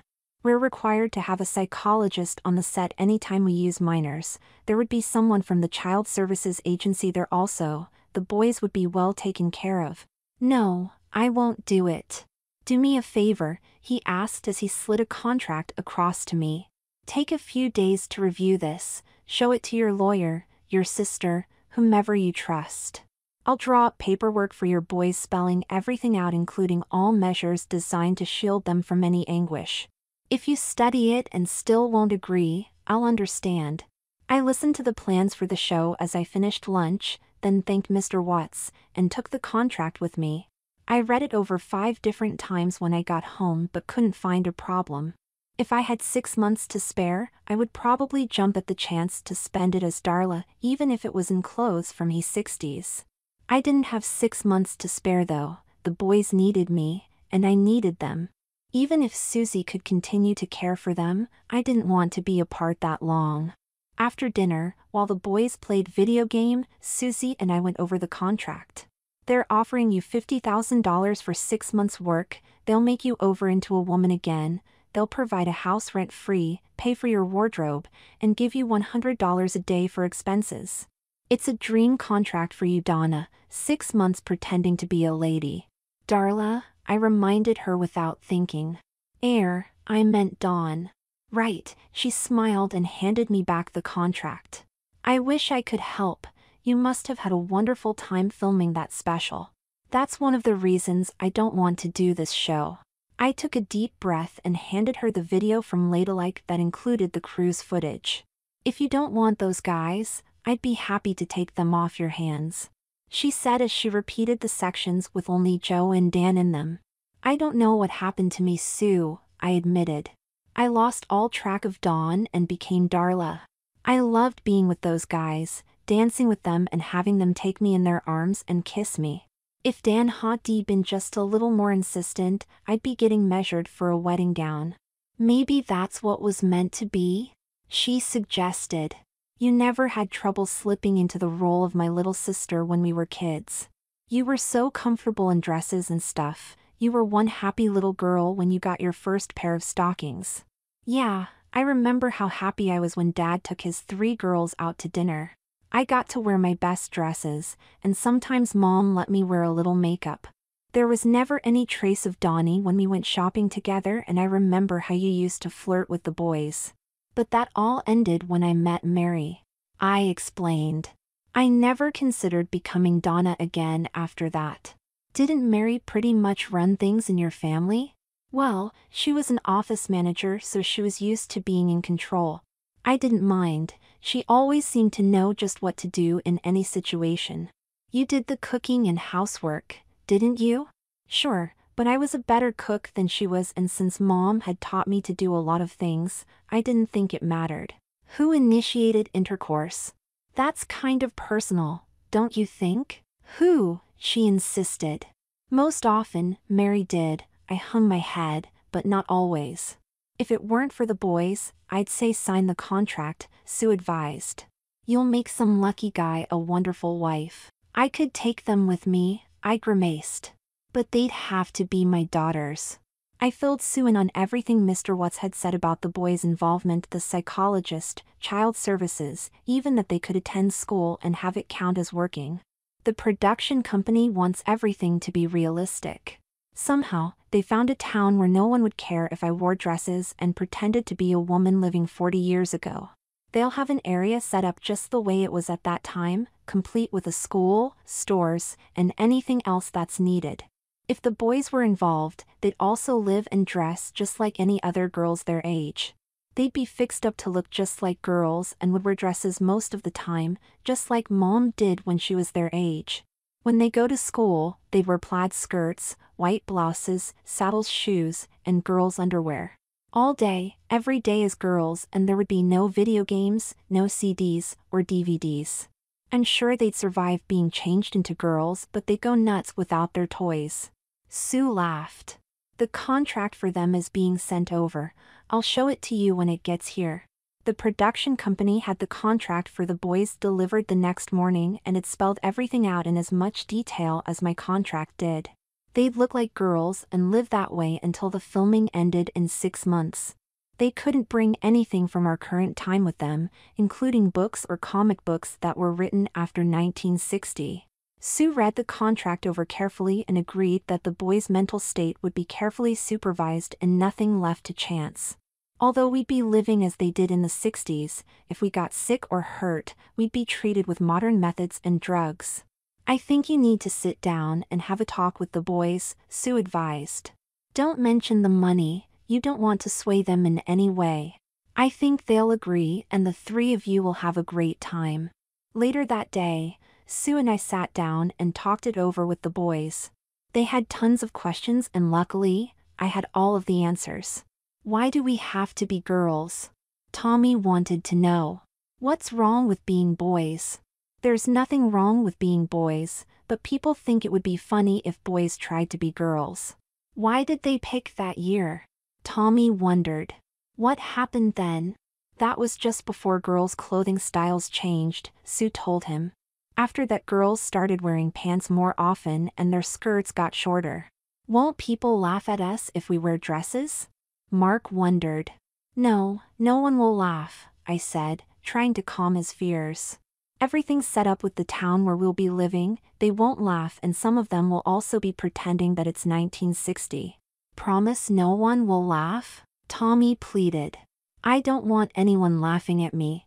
I sat close to him to make him feel better. I promise, Tommy, I won't let anyone laugh. You looked like you were having fun, Dad, Mark asked. Was it really fun being a lady? Yes, I said honestly. It really was. He looked at Tommy and grinned. Okay, we'll do it.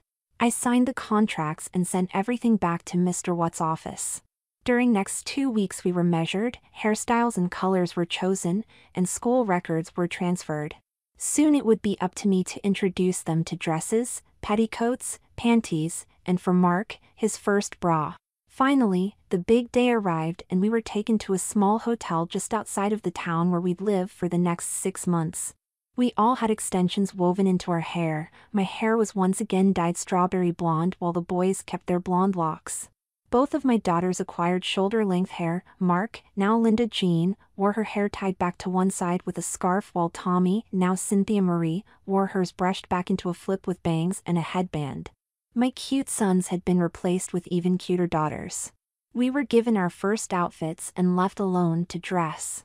The feel of nylon panties came as quite a shock to the girls. They laughed and rubbed their butts, enjoying the difference between their new panties and their old briefs. Linda had chosen a yellow pair while Cindy had thrown caution to the winds and chose a pink, day of the week pair.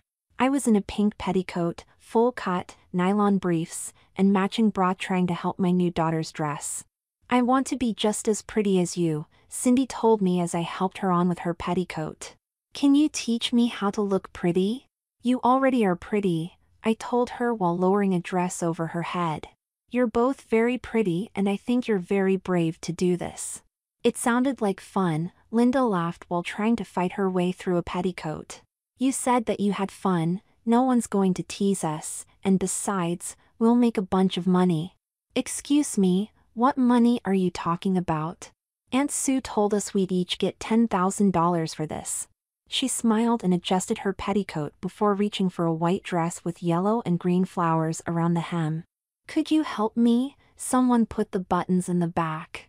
Remind me to smack your aunt when we get back. I joked as I buttoned the dress. Let me show you a trick. Unbutton 1 or 2 buttons to get the dress over your head, then you can easily reach to button it again. I tied the sash of his dress into a pretty bow and showed her and Linda how to brush their skirts and petticoats before sitting to put their knee socks on. The girls put on saddle shoes while I put on my girdle and attached a pair of nylons to its tabs.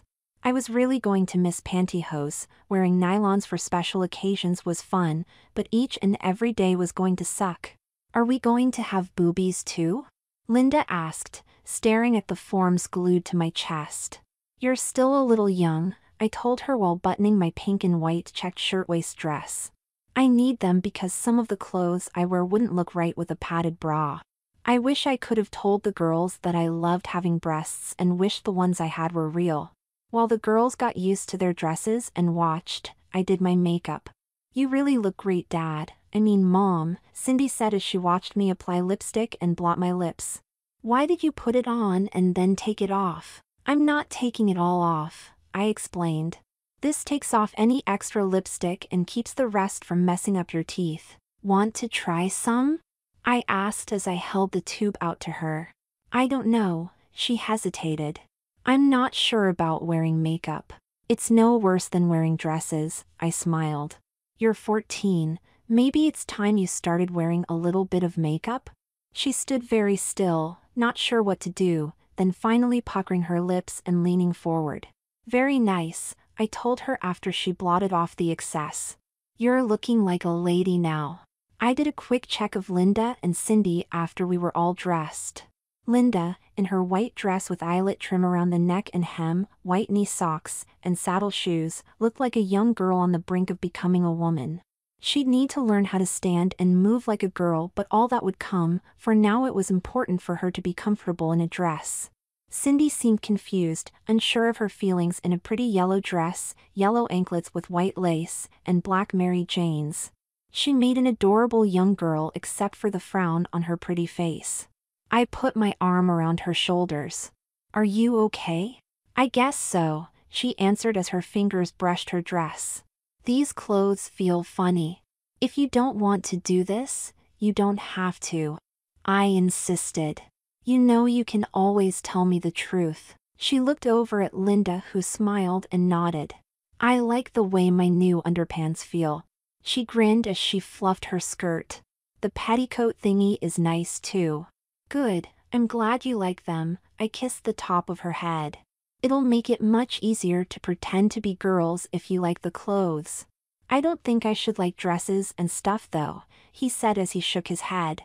"I'm not a sissy, you know." "You're not a sissy, honey," I told her.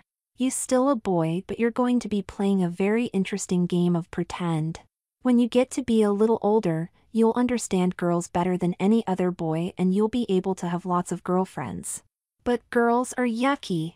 "No, girls are very nice. They're different than boys and you'll find that out pretty quickly." "I'm doing it too," Linda smiled. "You know I won't let anything happen to you, right?" That brought a smile to Cindy's face. The boys were very close and no one was allowed to upset Mark's little brother. Cindy smiled up at Mark. "Yeah, we'll be sisters." A group hug made everyone feel better before we went in front of the cameras.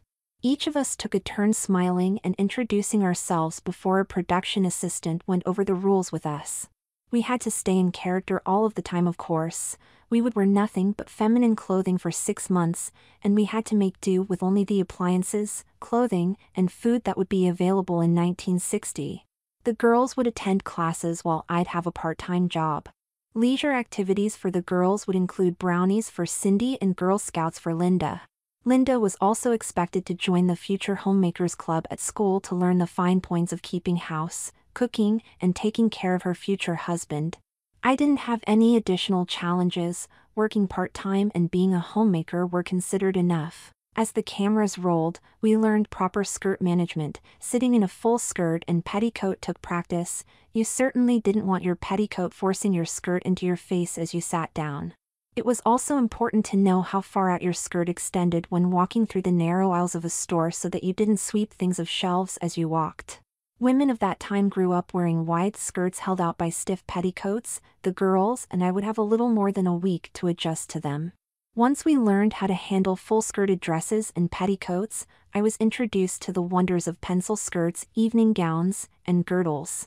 The pencil skirt was very form-fitting, which made it incredibly sexy since it hugged the curve of your hips and showed off your lovely butt. For me at least, a padded girdle was absolutely required so I could have those luscious curves and sweet-looking butt. The wardrobe department did a wonderful job though, and soon I was traipsing back and forth in a tight skirt and high heels, my butt swinging with every step I took. The girls were laughing like crazy, but I didn't mind. I'd put up with anything to wear such a sexy skirt. As I passed the mirrors hung on the walls, my heart jumped at the sight of the pretty lady in a tight skirt, silky blouse, and matching jacket. Her pretty legs looked wonderful in sheer nylons and heels. Her makeup was perfectly done and her red nails flashed as her arms swung back and forth. I was a lovely woman once again. The girls got to change into capri pants and shorts to get used to different styles of dressing. I stayed in skirts learning how to be graceful and pretty for my job as a secretary. I was certain that the best part of being a woman in 1960 was the open bottom girdle. It was just an elaborate elastic band with garters attached, but because of its tightness and lack of separate leg openings, it put a sway to my butt that I wish I had during the last filming. I immediately thought of Dan and how much he would have appreciated seeing my sexy little butt swinging back and forth. He's made several comments on my figure, each nicer than the last and each earning him a kiss. If he could only see my now, I could die a happy woman. Damn! I was doing it again. I'm thinking like a woman, responding like a woman, and I've only been back in skirts for a few hours. What was I going to do after spending 6 months as a woman? Hopefully, the role of a single mother would keep those odd feminine desires in check. Yes, that was it. I'm the mother of 2 lovely daughters, and I have to concentrate on teaching them the skills they need to become wives and mothers themselves. Together we'd learn to cook, clean, sew, and make a happy home for our husbands. I'd teach my girls how to handle themselves as proper young ladies on their dates and perhaps, when the time was right, impart a little knowledge of how to keep a man happy. Crap! I'm not a mother and I don't really have 2 daughters. I'm a guy with 2 sons, and we're all pretending to be females for the next 6 months. If we can hold out, we'll have more money than we ever dreamed of. Holding out for me though would involve resisting the lure of such concentrated femininity such as petticoats, nylon stockings, and girdles that shaped my butt and gave me a sexy walk. At least there were no plans for anything as dangerous as a cruise where I might meet and fall in love with a handsome man. After our training was complete, the girls and I were driven to our new home in a town called Fawkton. As we wandered through our home for the next 6 months, I noticed great care had been taken to make it as realistic as possible. Cindy hurried to the TV and couldn't understand why it wasn't color. A color TV would cost several $1,000s in 1960, I laughed. Not many people could afford one. A widow with 2 daughters would never even consider such a thing. Do we at least have cable? Linda groaned. Please tell me we have cable. There was no such thing in 1960, dear. We do have an antenna on the roof, so we might get a few more stations to watch. Look at this! Linda called from another room. She was standing in the family room, staring at a record player. What is it? Cindy asked while thumbing through a stack of 45s and albums. It's called a record player and those are records, I laughed. At one time, people used to put those round things on and listen to music. You're joking, right? Linda smiled. Couldn't they afford a CD player? They hadn't been invented yet, silly. This is 1960. We spent the rest of the day getting to know our new home. Each of the girls had her own room, done in chiffon yellow for Linda and pink for Cindy. Their closets were stocked with the latest fashions and the dressers were filled with appropriate lingerie for girls their age. Linda had a vanity with a few cosmetics on it. Both girls had bottles of nail polish along with brushes, combs, headbands, and barrettes for their pretty hair. I checked the medicine cabinet like a good mom and found it stocked with everything a family of women could want: cold cream, Q-tips, hairspray, roll-on deodorant, along with a bottle of aspirin. In a small bathroom cupboard, I was shocked to discover a carton of feminine napkins. We didn't even have such things during the filming of Ladylike. It looked like the producers wanted to make sure my daughters and I had the full experience of being females. Please, save your complaints. I'm not happy about my son and me learning the ins and outs of feminine hygiene, but the idea is not just to experience living 40 years ago, but to do it as females. I left the room and walked out laughing to myself. Someone was shaking my arm and calling me. Mom, are you okay? Linda was asking. I'm fine, honey, I giggled. I was just thinking of something funny. Something funnier than being a girl in 1960? She asked dryly. That couldn't be possible. I leaned over and whispered what I'd found in the bathroom, her face drained of color. You have to live the life of a teenage girl for 6 months, I explained. Teenage girls put up with this every month. It took several long minutes for Linda to recover from the shock. A camera crew had of course followed me from my discovery in the bathroom and caught Linda's reaction. Girls watching the show would love it. On our second day in Fawkton, a welcome wagon showed up to greet us. At first, I was surprised to see a group of women who looked like they'd stepped out of a 1960 Life magazine. Being the gracious hostess I am, I invited them in for some coffee and Danish. Welcome to the neighborhood, Gina said as she handed me a cake she'd made. It's always nice to have new faces moving in. I understand you have 2 daughters, Betty smiled. How old are they?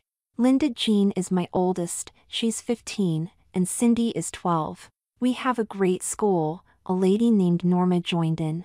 I could ask my daughter Judy to stop by on Monday to walk with your girls if you'd like. I have a niece that's the same age as Cindy, another lady volunteered. I'll ask her to keep an eye out for Cindy. Everything was arranged. Judy would stop by Monday to walk the girls to school and introduce Linda to some of her friends.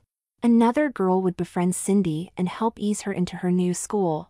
The producers had really gone to great lengths to set this all up, I thought. On Sunday, we all donned our prettiest dresses, gloves, and hats for church. The girls worried that we'd look out of place, but all of the women we passed along the way were dressed exactly the way we were. We were warmly greeted after the mass, and the girls and I made a few more friends. Everything was going along so well, I couldn't believe we hadn't switched sex and stepped into a time machine. The girls were so cute in their plaid skirts and white blouses that I wished I had a camera. Judy showed up right on time, and I gave both of my precious daughters a kiss and sent them on their way before I began my new ritual of keeping house. I swept with a vacuum so old I thought they got it from a museum. No spray cans of furniture polish for me. I tipped a bottle of it onto a rag and set about making my furniture shine. I don't know how June Cleaver and Donna Reed were able to clean their homes in heels and pearls. I wore flats, a scarf tied around my hair, and only the wedding ring that I wore to show that I still held dear the memory of my late husband. By the end of the day, I had the downstairs cleaned, chatted on the phone with a couple of the ladies I'd met at church, and had even managed to cook a pot roast, potatoes, and carrots. The girls were amazed at the dinner that awaited them. It had been some time since we'd eaten that well. Usually some form of ground meat with macaroni was all we could afford. I insisted the girls change into other outfits for dinner to avoid messing up their school uniforms. I didn't want any more to do with the wringer washer in the basement than necessary. Very nice, I told them as they returned wearing casual dresses. Linda had her hair tied back in a ponytail and wore a short-sleeved blue and white gingham dress with white knee socks and saddle shoes. Cindy was the picture of a sweet girl in a pink pleated skirt, white sleeveless top, knee socks, and saddle shoes. It was hard to remember that just a few short weeks ago, these two would have been wearing jeans, ragged t-shirts, and sweat socks. Becoming young ladies had done wonders for their manner of dress. Linda was first to tell how her first day in a new school went. "You're not going to believe this, Mom. Everyone thinks I'm a girl. Guys smile at me, the teachers call me Miss, and I even use the girls' bathroom. I sit on the girls' side of the room," Cindy added. "At lunch we form a line and I have to go with the girls. What do you expect? You're girls now, aren't you?" Linda seemed worried. "But it's just pretend. Everyone knows we're really boys, don't they?" "Yeah, Mom, this is sort of like a joke, right?" Cindy wondered aloud. "Yes, Linda, in this town, everyone you meet will know that you're a boy and that this is for a TV show. Of course, as time goes on, people may just forget that you're boys. You two look like girls, you'll act and dress like girls, and once in a while, and it's possible you'll even think of yourselves as girls." "No, you're teasing us, aren't you?" Cindy asked in shock. "We know we're boys. Why would we think we're girls?" "It just happens," I smiled and shrugged. "People will be treating you as girls, your friends will be girls, and soon you'll start acting like they do. After you start acting like them, you'll start to think you're just another girl since you're supposed to try to act like girls for the show. It won't be a problem. Later, when we go back home and you're around other boys, you'll act like boys again." The girls nodded and seemed satisfied with my explanation.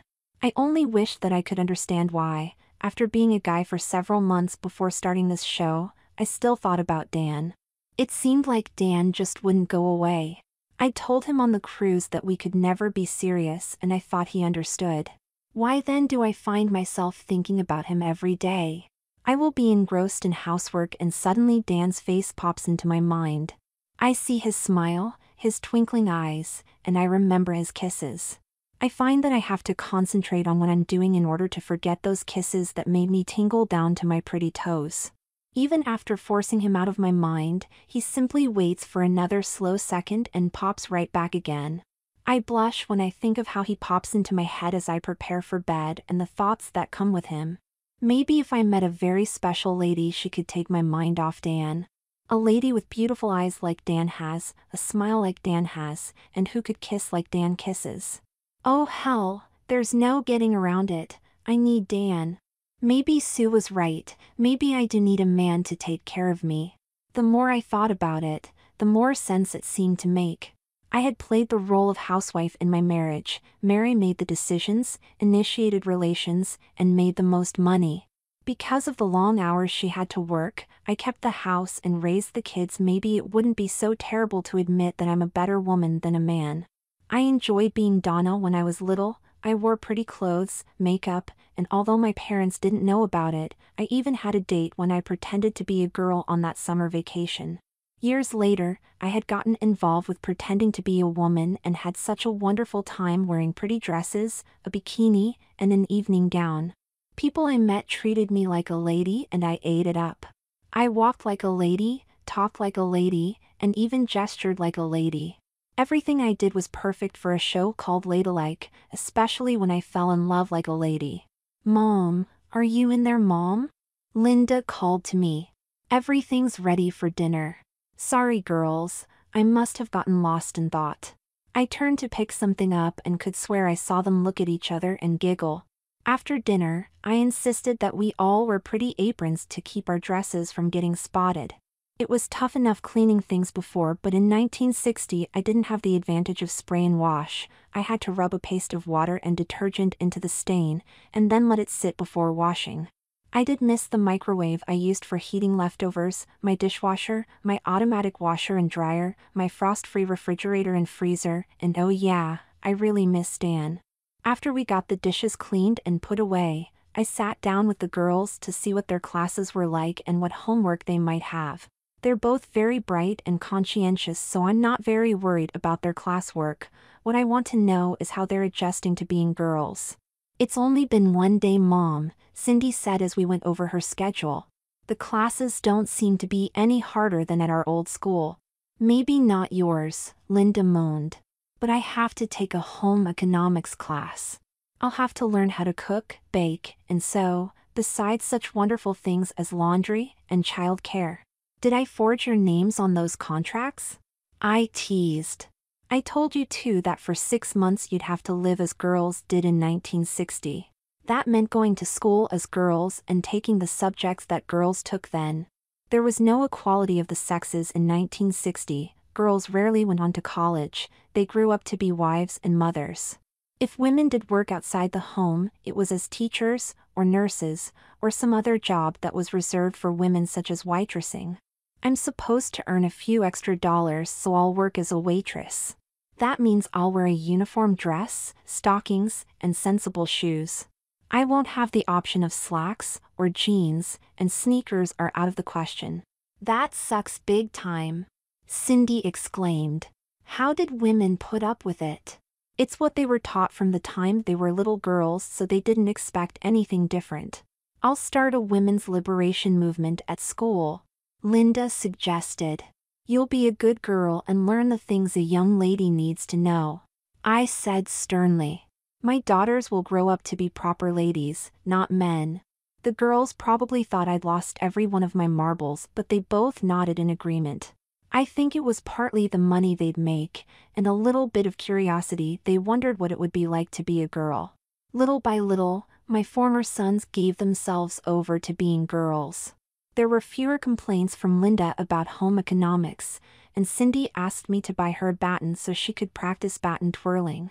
Their changeover gradually intensified until a few weeks later Linda came home one afternoon and asked if we could go shopping. There was a dance coming up and she needed a dress. "What's wrong with the dresses in your closet?" I asked. There were many outfits she'd never taken off their hangers. "I don't know," she hemmed and hawed. "They're just not right, you know? I mean, they're pretty and everything, but I was so hoping for something new. I mean, it's the first dance of the year and all the other girls are getting new dresses. Let me check our finances. I think we might just have enough for a new dress." "I love you, Mom," she screamed as she threw her arms around my neck, nearly dislocating my shoulder. We spent the next 2 evenings shopping for the perfect dress, finally deciding on a light blue, princess-style dress that ended just at her knees. A half-slip and matching shoes set me back a week's clothing budget, but it wasn't too bad since we hadn't bought anything new since we moved. Linda was so thrilled that she was getting a new dress that she didn't even do her usual complaining about the camera crew tagging along. "Oh mother, isn't it beautiful?" She twirled in front of a mirror to the delight of the camera crew. She was in her glory modeling her new dress, and nothing was going to bring her down. The next Saturday was a hectic one at our home. Linda finished her share of the ironing and promptly laid claim to the bathroom to take a long bubble bath and remove any errant hairs. "Mom, would it be okay if I wore a pair of your stockings?" she begged. "All my girlfriends will be wearing nylons and I don't want to look like a baby." "How come she gets to wear stockings?" Cindy demanded. "You never let me wear stockings.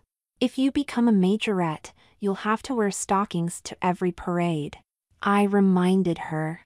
She thought about it, and then ran out to the yard to practice her twirling. I just knew that my baby would end up in a majorette uniform, complete with stockings. Linda dressed in a pair of pretty new panties she'd saved up to buy in her prettiest bra before tugging on one of my open-bottomed girdles. "This is so tight," she whimpered as she tugged it over her hips. "Sure it is, baby," I said as I walked her to a full-length mirror. "Now, look over your shoulder as you walk away." She screamed in delight as the girdle did its job, thrusting her butt seductively from side to side. "What's wrong?" Cindy asked as she rushed in from her baton practice. "Watch my butt," Linda ordered as she walked across the room again. "Wow, you walk just like a girl," Cindy told her. "I am a girl, you ninny," Linda shot back before she realized what she'd said. "Are not," Cindy insisted. "I am too." Linda was boxed in. She couldn't bear losing an argument to Cindy even if she had to insist that she was now a girl. Cindy stuck her tongue out at Linda. "You're a boy and you're the ninny." Linda refused to back down. "Boys don't wear girdles and nylons and pretty dresses. Sissy boys do." Cindy laughed, confident that she'd won the argument. "Then what do you call a boy who wears dresses and petticoats and twirls a baton?" Linda asked bluntly. "A boy who wants to be a majorette," was the timid response. "Boys can't be majorettes," Linda gleefully pointed out. "Majorettes wear pretty uniforms and stockings." Cindy started chewing her lip. "So are you a boy or are you a girl?" Linda pressed her advantage. I'm a girl, but I'm a tomboy." Cindy laughed, finding a way to declare victory. "Be a tomboy, I don't care," Linda smirked as she fastened nylons to her girdle. "I'm going to be a girl and wear pretty dresses and nylons." "Don't get too carried away," I admonished. "This is all over in a few months and then we're all boys again." "That's okay, Mom," Linda smiled and tossed her head. "Then we'll be rich TV stars." "Didn't you think other boys might tease you after they see this show?" "They might," Linda shrugged as she stepped into her slip. "We figure they'll stop when they find out how much money we made." I hoped they were right. I didn't want them to endure being tormented later. Linda looked radiant when she finished dressing. The princess-style dress was a contrast to her typical full skirt and petticoat style, but I thought she was lovely in either. While she waited for her head full of curlers to dry, I couldn't help but notice the resemblance between her and Mary. I'd never noticed her high cheekbones, the color of her eyes, and the dimple on her cheek before, but now I couldn't mistake the similarities between mother and daughter. Mary had always had a sense of style, and there was no doubt that Linda shared it. Linda had passed over a dozen pretty outfits until she came upon the dress she wore. It was a perfect fit and style, draping over her breasts and then gracefully flowing down past her hips. A little shorter than what she normally wore, it showed off a set of very lovely legs. When her hair was dried, we took out the curlers and brushed her hair. "You're so pretty," I smiled as I showed her how to apply the rouge. "You're going to have boys lined up to dance with you tonight." "Why would she want to dance with boys?" Cindy asked. "Because I'm a girl, that's why. You wouldn't understand 'cause you're still a boy." "I'm a tomboy," Cindy insisted, trying to puff her chest out to match Linda's. "Tomboys are too ugly to be real girls," that's why they pretend to be boys. Cindy was nearly in tears. I'm not ugly, am I, Mommy? No, you're not, honey, I scowled at Linda. Linda shouldn't say mean things like that. I can't help it, she wants to be a tomboy. You'd better apologize to your sister right now, young lady, I warned her. It would really be a shame if you had to give back my girdle and nylons and wear knee socks tonight. Linda's smirk changed to a look of horror as she ran her hands along her legs. She was hooked on wearing nylons and would rather cut off her hair than wear knee socks. I'm sorry, Cindy, she quickly apologized. I shouldn't have been so mean. You're not ugly. Cindy folded her arms over her chest. I'm still a tomboy. But couldn't you be a pretty tomboy? Linda suggested. Okay, but I'm never going to dance with boys. The dance seemed to mark Linda's debut as a young woman rather than a girl. She seemed to have formed a new opinion of herself and began to carry herself differently. If she was just trying harder to act like a girl, she was a shoo-in for an Academy Award. I dropped Linda off at the dance and watched as she rushed over to a group of girls. They took turns doing twirls to show off their outfits, and it made me feel good to see how easily Linda fit in. She clapped and cheered as each of her friends modeled their outfits and then, with hands on her hips, did a twirl of her own. No boy could ever move as gracefully as Linda was moving or look half as pretty. Even the camera crew clapped when she was done. Linda seemed different when I brought her home from the dance. She carefully hung up the jacket she wore and set her purse neatly on the table. Smiling, she opened the purse, removed a compact and lipstick I'd given her and began to touch up her makeup. I can't wait to tell you all about the dance, she said breathlessly as everyone followed her into the living room. It was just so cool. She walked to the couch and in one practiced movement, smoothed her skirt, sat at the edge, and eased herself back. She crossed her pretty legs and gently pulled the hem of her dress to her knees. She carefully arranged her hair and took a deep breath. Like I said, it was just so cool. All of the girls were standing on one side of the room and the boys stood on the other. You know how silly boys can be, right? Well, all of a sudden, Pete Dontel, he's the cutest guy in the whole school, walked right over to me and asked me to dance with him.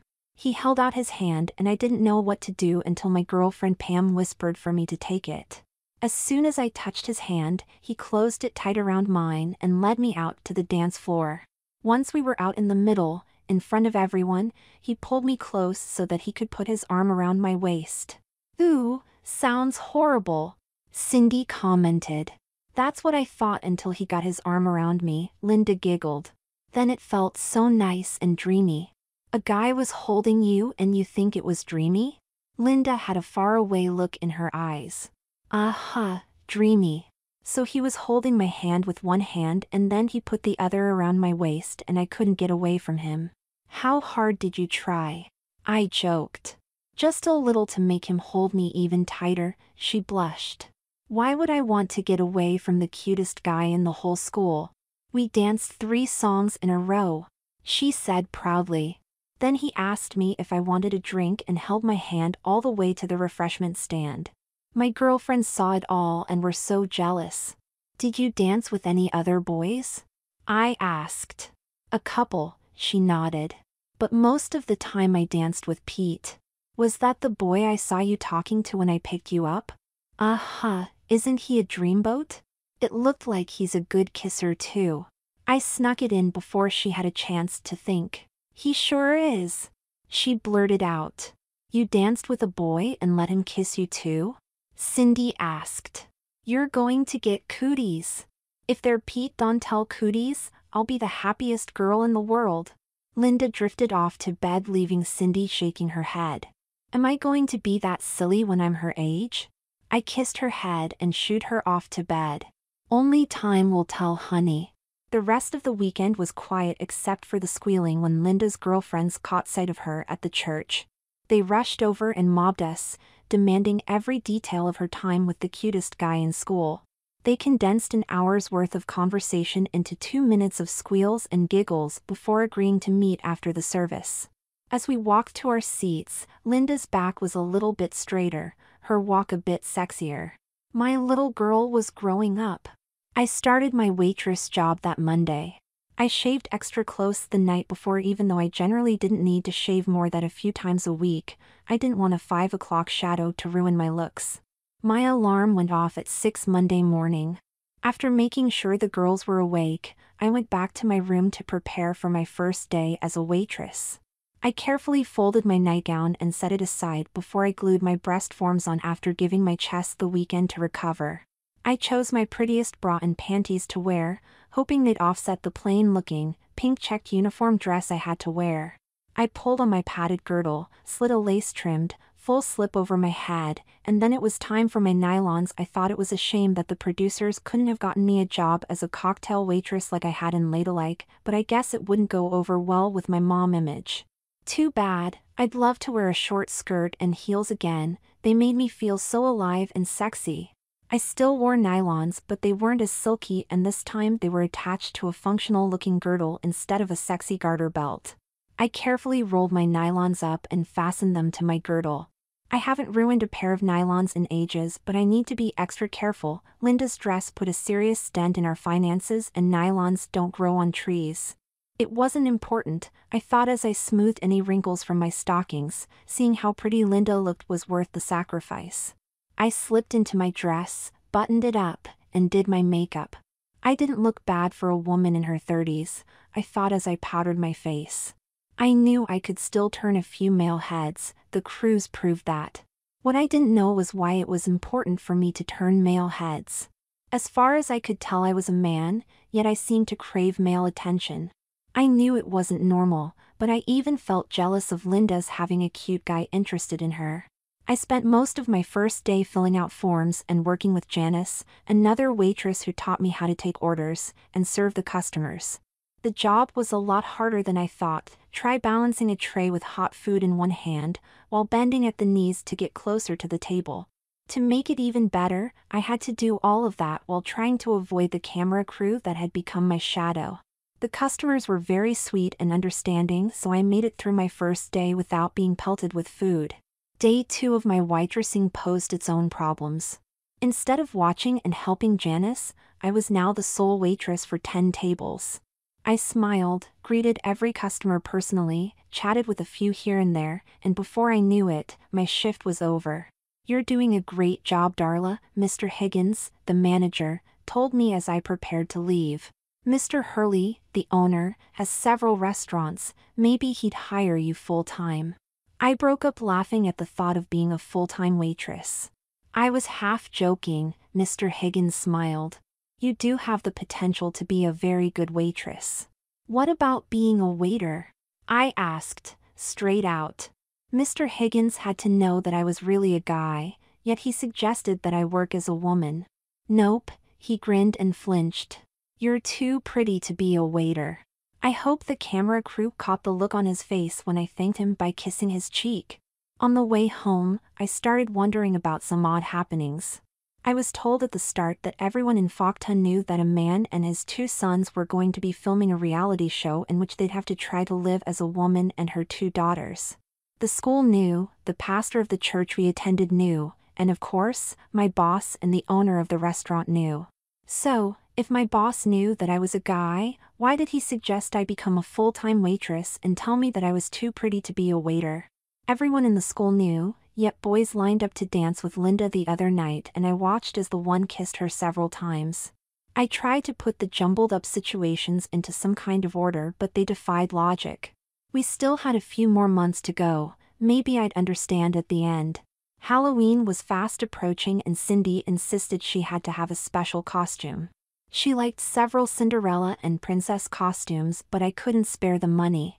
Just as I was about to give her the old "we have to make do" speech, an idea came to me. "How would you like to be the prettiest princess in the whole world for Halloween?" I asked Cindy as I laid patterns in front of her. "I love this one." She pointed to a pink gown with a sheer overlaid skirt, puff sleeves, and a sash. "That's a great choice," I told her. "You'll be so pretty." "When can we get it?" she asked. "Can we go today?" "That's the problem, sweetie, we can't buy this particular dress. I haven't seen it in any store." Cindy was heartbroken. Now what happens? She asked. Is it make do time again? No, it's make my daughter into a pretty princess time. I told her how we could get the material to make the dress and even get a tiara. With help from you and Linda, we can give you a costume you'll never forget. Linda happened to walk in just then. What's up? What kind of help do you need from me? I explained about Cindy's costume and how, with a little help, there wouldn't be any need to make do. If it gets us away from making do, count me in, she quickly answered. I hate hearing those words. Besides, I could probably get extra credit in Home EC for this. The next day, I bought everything I'd need for Cindy's costume. Luckily, there was a sewing machine at home, an old one, but it would do the job. I was busy cutting out material when Linda walked in from school. She stood and watched me for several minutes before interrupting. When did you learn to sew? When I was little, your grandmother taught me. Wasn't that a little strange? I mean, how many boys ever learn to sew? Maybe, but being a boy or a girl wasn't important in my family.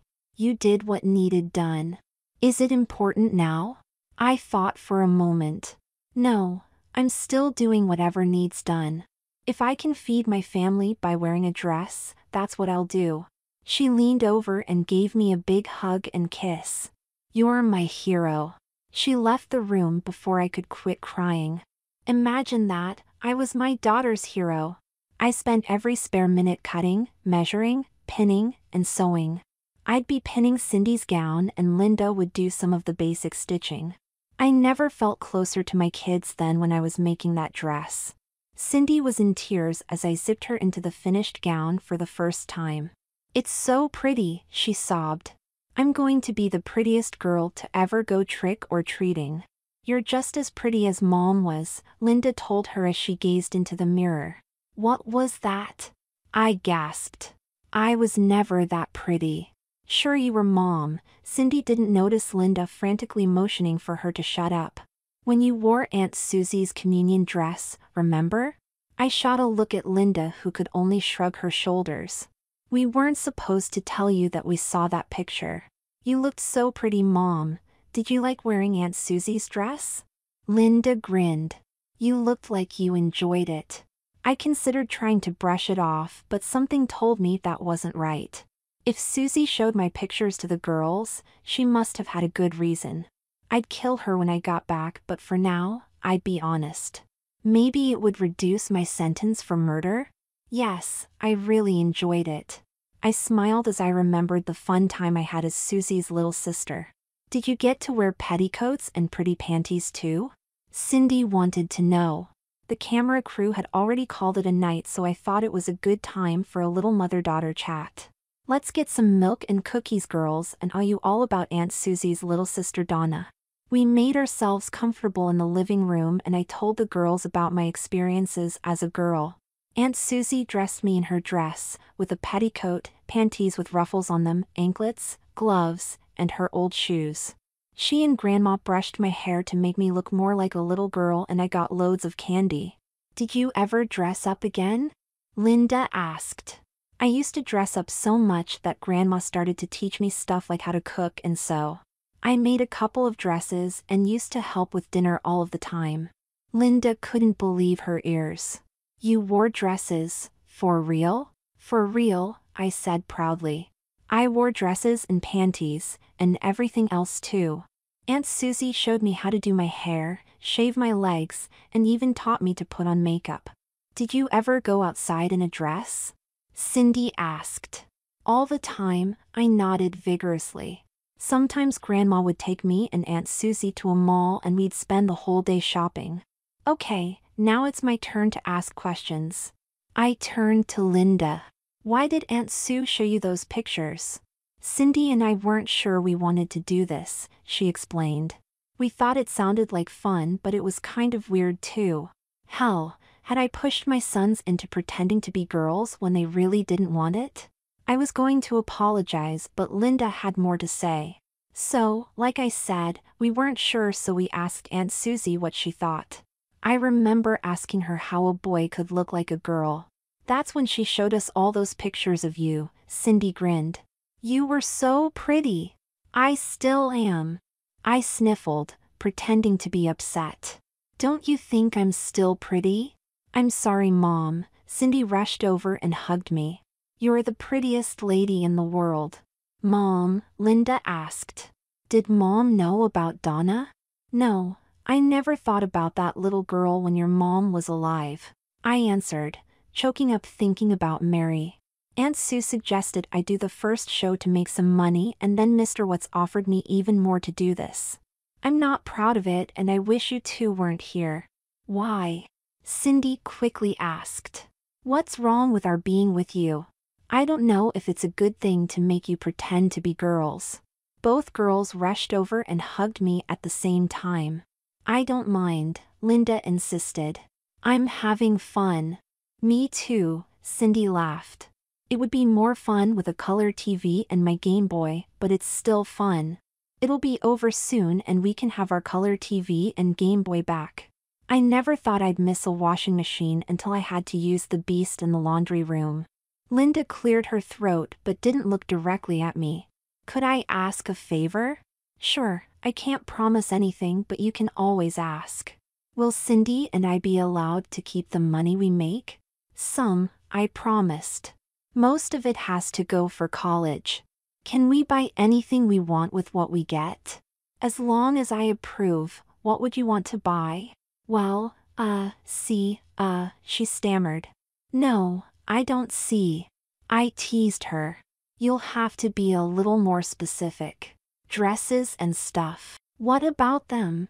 I want to buy some and wear them. She rushed to get it all out, just like you used to do. You're kidding, right? I thought the last thing you'd ever want to do after this would be to wear a dress. Not like this, she gestured to the skirt and petticoat she wore. I want clothes like girls wear now. If she gets to wear dresses, I want to wear them too. Cindy chimed in. I think it would be so cool if Linda could go shopping with her mom and pick out some pretty clothes. Cindy gets to go too. Let me think about that, okay? I pleaded, not wanting to have to make a snap decision I might regret. If I decide that it's okay, I'll take you girls shopping and let you buy a few things. I could easily get used to the hugs the girls were giving me. Maybe it wouldn't be so bad to have two part-time daughters. Cindy's costume was a big hit. She got to take it to school for a party and was the center of attention. Later, she brought home enough candy to keep several dentists happy for years. A week later, Mr. Watts stopped by to talk to me. The camera crews had recorded so much, he laughed, that it could take years to edit into a show. You and your sons have been wonderful sports, he explained. You've done everything we've asked of you and more. We have enough film now to do a 2-hour special, so I've decided to call it quits in December. You'll get the full amount promised, and since we're stopping early, you'll be able to buy modern Christmas gifts when you get home. I really didn't know whether to be happy or sad. I'd had a great time pretending to be a woman in 1960, but it had its downside too. I could go back to my automatic washer and dryer, my microwave and color TV, and our small apartment, and my looking for a job, and especially my loneliness. I didn't look forward to saying goodbye to all of the wonderful people I'd met, the girls' teachers, the minister at church, my boss, and Janice, and all the customers at the diner who'd been so good to me. When I broke it to the boys, I decided to refer to them as boys again to help them get used to it. I expected them to be thrilled. We'd be able to return to modern life with Game Boys, cable TV, and other conveniences they'd grown up with. The response I got though was anything but enthusiastic. I don't want to go back, Mark insisted. I want to stay here with my friends. I want to stay too, Tommy said firmly. I've got a lot of friends that I don't want to leave. I'm sorry, but we can't stay. There is no town called Fawkton. It doesn't exist. It was built just for the show. Where did the people come from? Tommy asked. They weren't made just for the show too, were they? Yeah, Mom, Mark quickly jumped on the bandwagon. Did the producers make Pete Dontel just for the show? What about Janice, the lady you work with, and our teachers, and... I get your point, okay. All of the people are real, of course. They live around here and were selected to help with the show. Besides, Pete Dontel is a boy and so are you. How can I let you two play dress up when we get back if you're going to think of yourselves as girls? Face it, Mark, if you try to kiss a boy at home, you could get seriously hurt. Tommy, if you wore a dress to school everyone would laugh at you. Both Mark and Tommy burst into tears. Please, Mom, you have to do something, we don't want to go back, please. First, you have to start calling me Dad when we're at home. It would seem odd if you called me Mom when we go back. Second, there's nothing I can do, it's 2005 and everything you've seen in the last couple of months is a fake, built for TV, just like movie sets. They ran off sobbing to their rooms, leaving me feeling lower than ever before. What could I do though? My kids had mistaken fantasy for reality. I thought they were smarter than that, but I guess I was wrong. They want to stay in some twilight zone where it's 1960 and they're girls. Tommy now thought of himself as an 11-year-old girl who was a majorette, had lots of girlfriends, and wanted to grow up to be as pretty as her mom is. Mark, my 15-year-old son, now seems to think of himself as a young woman who has the cutest guy in the school interested in her. She's living every girl's dream even though she's a boy. I know I'll have to sit down for a long talk with Mrs. Green, the psychologist, and there's no way I can risk letting the boys dress as girls when we get back. I went to work the next Monday to say goodbye to everyone. Mr. Higgins was busy with the owner in his office, so while I waited, I talked to Janice. She gave me a big hug. We'll miss you, Darla. Are you sure you don't want a full-time job? Mr. Hurley's in the back with Mr. Higgins getting ready to wrap everything up. Why don't you ask him for a job? You've been very understanding, Janice, I explained. But I'm not really a woman, remember? I have a life as a man with 2 sons. So, what's the problem? Didn't you enjoy being a waitress? You said you were laid off and needed a job. I loved every minute of it, I smiled, wondering if my friend was playing with all her marbles. But everyone would think it was a little odd for a guy to work as a waitress. Besides, this town doesn't really exist, remember? Who said you'd be working here? Janice laughed. About 3 miles south of her is a real town called Falkville. It's real, Mr. Hurley owns a restaurant there that Mr. Higgins manages, and many people would probably remember that you used to work here. Thanks, Janice, but I just came to say goodbye. I appreciate all that everyone's done for my family and me, but the filming's over and it's time to go back home. Janice hugged me and wished me the best of luck. She gave me her address and phone number and told me to keep in touch or she'd track me down and drag me back to spend the rest of my life as a waitress. I had to run since I had an appointment with Mrs. Green to talk about the boys readjusting to their old lives. I put Janice's address in my purse. She was a good friend that I didn't want to forget. I wondered how she'd react to meeting Dawn someday. I spent over 2 hours talking to Mrs. Green, who shared my concern over the boys. She told me that they'd come to her several weeks ago and confided that they wanted to become girls. She'd talked to them for several hours and promised that she'd talk to me about it. She was about to ask me to meet with her when I called first. They seem very determined, she told me. Frankly, I was surprised at how well the 3 of you adjusted to being females. I would have bet my mortgage that all types of adjustment problems would have arisen. I'm glad to say I didn't, or I'd be homeless right now. I've had the occasion to work with transgender children before, and although you may not want to hear this, I'd say your boys have repressed gender dysphoria. Gender what? Simply put, your boys are not comfortable as males. They jumped at the chance to live as girls and succeeded beyond anyone's expectations. I'd just about staked my professional reputation that they could dress as modern girls and blend in perfectly anywhere. I was stunned. You're saying that Mark and Tommy would be better girls than boys? I had them take a few tests and the results clearly put them well into the female side of life, she explained. They could grow up to be men, but their core personalities would never allow them to be comfortable in a male role. If they married, it would be to women with dominant personalities, women who hold middle to upper management positions or work in areas that were previously exclusive to men. Your sons would be ideal house husbands, caring for the home, children, and their wives much like women did before they sought careers outside the home. She continued. The female side of their personalities could remain dormant for years, coming to life only if an unusual opportunity to express themselves in a feminine manner arose. Doing this show, for example, brought out traits they would never have expressed at home and allowed them to be comfortable with those traits. I couldn't believe it. The way she described my sons was in fact a perfect description of my life to date. My previous experience dressing as a girl, how well I adapted to being a girl, my marriage to Mary, and what happened to me because of the shows I'd been involved in. I know you're talking about my sons, I said calmly, feeling an incredible need to explain my life. But trust me, the description fits me perfectly. We talked about my life, the chemistry between Dan and me, and how comfortable I felt as a woman in this show. When it was all over, I had agreed to help Mark and Tommy find some way to deal with their conflicts and perhaps resolve my own.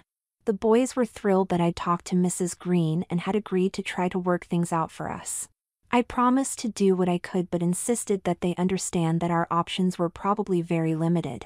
They were far too young for anything as radical as sexual reassignment surgery, and it wouldn't be easy to change our records to indicate that I was the mother of 2 young girls. I remembered Janice talking about getting a job in a place called Falkville. Mr. Higgins managed a place there and she seemed to think people would be accepting of me. It was a strange idea, but I somehow felt that I should explore it, so the boys and I took a walk to the restaurant. Janice was packing things away while Mr. Higgins and Mr. Hurley were in a back booth going over the moving plans. "I thought you'd be gone by now." Janice grinned as we walked in, dressed in outfits we wore for services. "I didn't expect to see Darla and the girls again." "I'm not sure how to put this, Janice," I grimaced. "I hope you'll understand, you mentioned that I might be able to get a job in that nearby town." Janice squealed and threw her arms around me. "Mr. Higgins is looking for another waitress if that's what you're interested in." "Yes, I really enjoyed working here and I think I could be a good waitress." "Of course you'd make a good waitress," Janice laughed. "You were trained by the best there is." "But how would people react to?" I held my skirt out and nodded to my pretty daughters.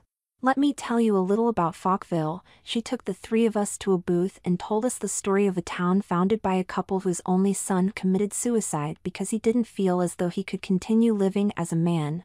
Falkville became known in the transgender community as a place where gender was flexible. If a man felt more comfortable as a woman, he was welcome to live as a woman and no one would think ill of him. If a woman felt that she was really a man, she was also welcome in Falkville. Sometimes, entire families relocated and switched, the father, mother, sons and daughters all switching roles and gender. As Janice explained it, Falkville was as tolerant as anyone could hope for, but there was a catch: you couldn't switch back and forth. You adopted a gender and you stayed with that gender, dressing and presenting yourself appropriately. Men didn't wear makeup and women did not have beards. You could try out your new gender for as long as you wanted, and if you ever felt that you'd made the wrong decision, you could switch back once. If you decided to remain in your new gender, your previous life was forgotten and it was as though they'd always been the way you were. The same applied to women who thought they should be men. They could try the role on forever if they liked, but they could only switch back once if they felt they'd made a mistake. "Not everyone in Falkville is transgendered," Janice explained. "I grew up nearby and fell in love with a guy who lived there. My parents weren't happy that my fiancé used to be a woman, but the more they got to know him, the more they realized that he was all man and loved me with all of his heart. That was good enough for them." I shook my head in wonder. "It sounds perfect. All I have to do is convince Mr. Higgins to hire me." "Hey George," Janice yelled towards the men in the rear booth. "There's a lady here looking for a job.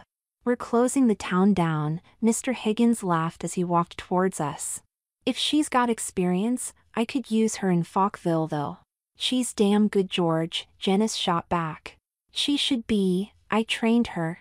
Mr. Higgins couldn't believe his eyes when he saw me. "Darla? I'm not going back, Mr. Higgins, and I would really appreciate it if you'd hire me." "You're serious? You want to stay and live in Falkville?" "I heard it was a good place to raise a family," I smiled.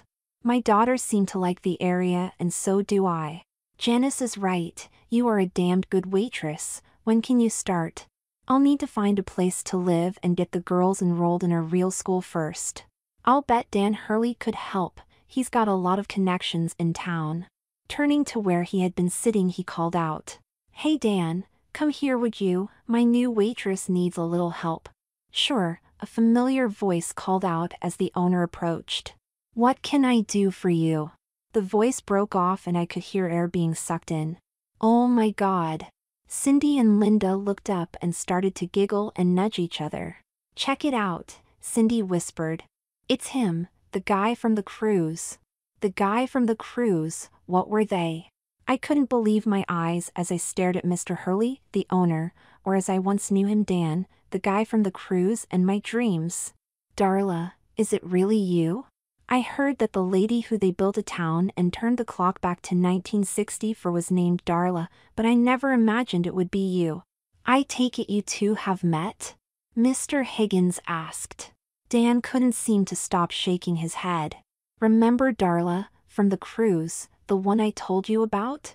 This is her?" Mr. Higgins asked. "No wonder you couldn't stop thinking about her. You're the lady that turned this old reprobate into a lovesick teenager?" Janice howled. "I'm impressed." I was so thrilled with seeing Dan again that I had forgotten the circumstances of my being there. I felt very ill when I realized that he had to know that I was really a guy. "I'm sorry, Dan," I turned to him. "I didn't mean to embarrass you." Turning to Mr. Higgins, I said, "I guess I won't be staying in Falkville after all." "No, I'm not about to lose you again." Dan nearly screamed. "Please stay." "But I deceived you, made a fool out of you, what would people think?" Probably that Dan here has finally met his match in this world, a woman who can turn him to jelly. "Don't go," Dan begged. "I couldn't bear to lose you again. I haven't been able to get you out of my head since the cruise ended. But I'm not really a woman," I lowered my head in shame. "I saw the show," Dan smiled and took my hand. "If you're sitting here as Darla and looking to live in Falkville, then you're the woman I want." Dan took my hand, dropped to one knee, and asked me to marry him. "Do it, Mom," the girls whispered. "I haven't been able to forget you either, Dan," I told him as I began to cry. "But despite what you see, I'm a guy too." "You're a guy too?" He grinned. "Despite what you see, I'm not. So, now that we've solved that problem, will you marry me?" Dan explained that up until he was 20, he had been Danielle Christine Hurley, a woman who couldn't accept the role society had set for her. She drove her parents crazy, refusing to wear frilly dresses, play with dolls, or any of the other things expected of little girls. She wanted to climb trees, to not only play football but to be the quarterback, the one running the team on the field. Little girls may be sugar and spice and everything nice, but Dan wanted power, the power that is reserved only for men. Her family moved to Falkville when she was 12 and she became Daniel Christopher Hurley. Dan Hurley played football in high school, as quarterback of course, majored in business in college, and began amassing wealth by first starting a restaurant, then expanding it to 3 more and buying a car dealership. He was now one of the most powerful men in 3 states. He had fallen in love with a woman. "There was something about you on that cruise, Darla, something that appealed to me in a way no other woman has before or since. Something told me that you had what I needed." I couldn't help laughing. I felt the same way, Dan, but I don't think we should talk about it in front of the girls. "Please say yes," Dan begged. Football was not kind to my knees. I pulled him to his feet and gave him a kiss that took him back to his knees again. The girls were cheering, Janice was crying, and Mr. Higgins was slapping Dan on the back and congratulating him. "Does this mean I get the job?" "You can have anything you want, my love," Dan promised as he pulled me into his arms. "All you have to do is ask." The girls and I moved out of Falkton the next day and into a small apartment in Falkville. I refused to move in with Dan until we were married. I didn't want to set a bad example for my daughters. The girls helped me throw a little housewarming party with Janice and her husband, Mr. Higgins, and of course Dan.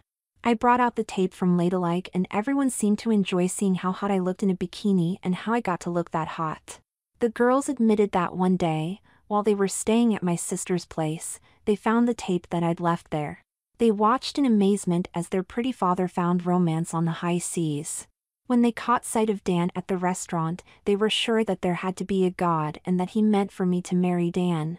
A few days later, I was driving back from getting the girls enrolled at school and had stopped for a traffic light. I saw a young woman walking along the pavement and quickly pulled over. "Patty?" I called out. "Am I seeing things?" The woman stopped, wheeled around, and looked at me. "Mom!" she screamed as she ran towards me. "This is so unreal. Is that any way to talk to your mother?" I teased. "Can't I get a 'Hi Mom, how are you,' at least?" "Hi Mom, how are you?" she asked. "Now, what the hell are you doing here?" I waved my engagement ring in her face. "Marrying Dan and raising your sisters." She grabbed my hand and examined the ring. "Good Lord, look at the size of that rock. My future hubby is pretty well off," I said proudly. "I'm a very lucky woman." "You sure are," she agreed. "Dan, that wouldn't be the guy from the cruise, would it?" "None other, we're going to be married in a couple of months. If you're going to be in the area, I'd appreciate it if you'd come. I just happen to be attending college at the local university. I'll give you my address."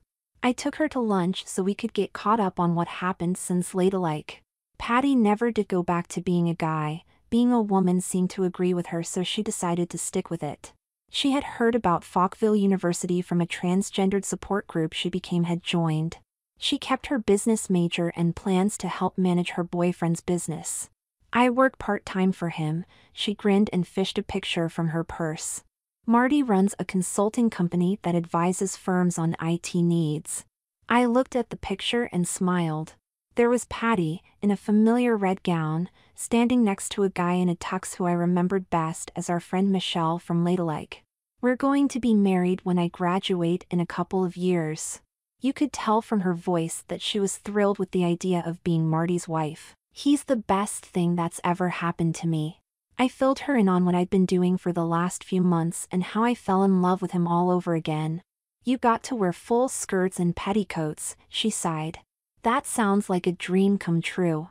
"The dresses were fun," I admitted. "But I would have killed for a garter belt or pantyhose. You have no idea what a pain it is to wear girdles all the time." Wearing those padded ones for the show was enough for me. She smiled and pulled a pillbox from her purse. "I get my curves from estrogen now. If you're not busy, how about stopping by my place later? I'd like you to meet your little sisters and you can say hello to Dan again." "I thought you had 2 boys." Patty laughed. "I did too until they spent a few months as my daughters. What can I say, like mother like daughters." "I'd love to stop by. Would you mind if I brought Marty?" "Michelle can't make it?" "She doesn't come out much anymore," Patty tittered. "I keep Marty pretty happy as a guy." The evening was so much fun. It was different to see Michelle as a guy, but my daughter seems happy with him, so what else really matters? Dan was happy to see Patty again, but Linda and Cindy pretty much monopolized her for the evening. They thought it was so cool to meet someone closer to their age who felt the same as they did. Linda was very interested in how Patty was developing a feminine figure through hormones. Maybe I'd set up an appointment with the same doctor I was seeing and get Linda started on her way to being a woman. My wedding day finally arrived and I was a bundle of nerves. Susie and my parents naturally flew in for the wedding and I spent most of the day with Mom, Sue, and the girls as we primed for the wedding. Sue was my maid of honor and the girls were my bridesmaids. I selected gowns that would require petticoats as a reminder of what brought me to this wonderful day. I did make sure that the girls and I would wear pantyhose. Petticoats were one thing, but at least Linda and I didn't have fond memories of nylons. Dan looked so handsome in his tux. Mr. Higgins was his best man and Janice's 2 nephews served as escorts for Linda and Cindy. Linda nearly wet herself when she found out that her escort was to be Janice's older nephew Pete Dontel. Cindy was beginning to take an interest in boys and didn't mind at all that she was paired off with a cute guy too. When the time came, Dan took my hand in his, slid the ring on my finger and promised to love, honor, and cherish forever. When it came time for me to respond, I was starting to cry so hard that the ceremony was put on hold for a minute until Sue could calm me down. We also invited Mr. Watts and the production staff of Ladylike to the wedding. Mr. Watts was kind enough to send a wedding gift, a complete film crew to record the happiest moment of my life. He felt it was the least he could do since it was ladylike that turned me into a lady, a wife, and the happiest woman on earth. Sue arranged to stay in town for a little while and watch the girls so that Dan and I could go on a honeymoon cruise. It seemed so fitting and romantic to spend our first days as man and wife in the same way that we'd first met and fallen in love. Dan was such a wonderful lover. I was in heaven and hated to leave our cabin. Some months later we gave each other special gifts to commemorate the start of our lives together. Dan gave me the uterus and ovaries he didn't need, and I gave him a penis and testicles that I no longer had need of. It surprised both of us to find that there was another gift we hadn't counted on. I'm pregnant. I'm blissfully happy now as a wife, mother of 2 beautiful daughters and an expectant mom. I can't imagine wanting anything more in my life.